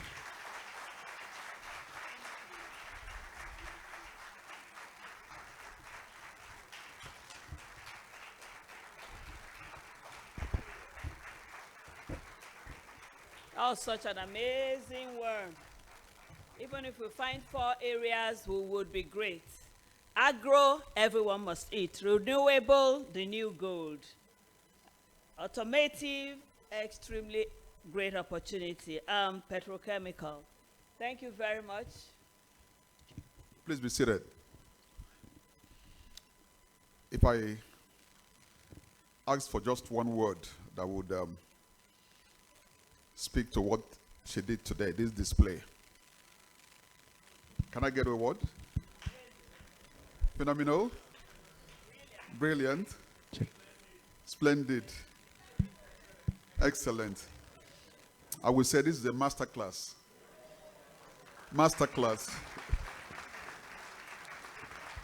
And my sister, if I did one more thing, if I took a poll, who would want you to come back? It would be 100%. Am I right? So now we know that her making it to the post of managing director, Anderson, West Africa, over 20 years ago, wasn't a fluke. Brilliance. Becoming the CEO of Jumia, that was listed in New York Stock Exchange, not a fluke.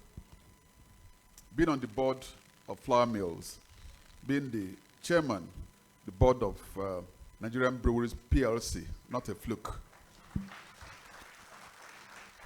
That's why we had to go across oceans to bring her to come and speak to us today. She came in from America just a few days ago for this.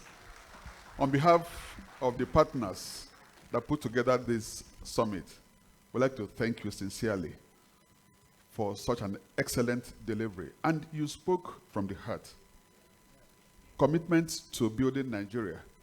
And I hope that when we publish the communique, government will take it seriously. And I will be happy to serve as your manager when people come to consult you. So, I present this to you.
ladies and gentlemen, you agree with me that this morning's opening ceremonies that has led into this afternoon has been such a marvelous one.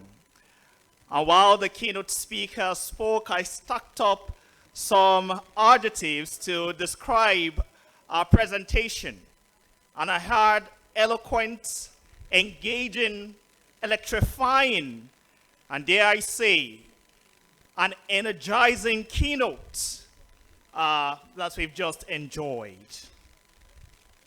And she's given a challenge to the hosting committee of the Financial Reporting Council of Nigeria, the Institute of Directors Center for Corporate Governance, the Ministry of Finance Incorporated, and ICSAN to drive the change that she has shocked us into this morning and this afternoon. And at this juncture, I'm going to call up once again the president of the Institute of Chartered Secretaries and Administrators of Nigeria to deliver to us the vote of thanks, Mrs. Uto Okpana, FCIS. You're welcome, ma'am. Let's celebrate and welcome her as she comes to give the vote of thanks.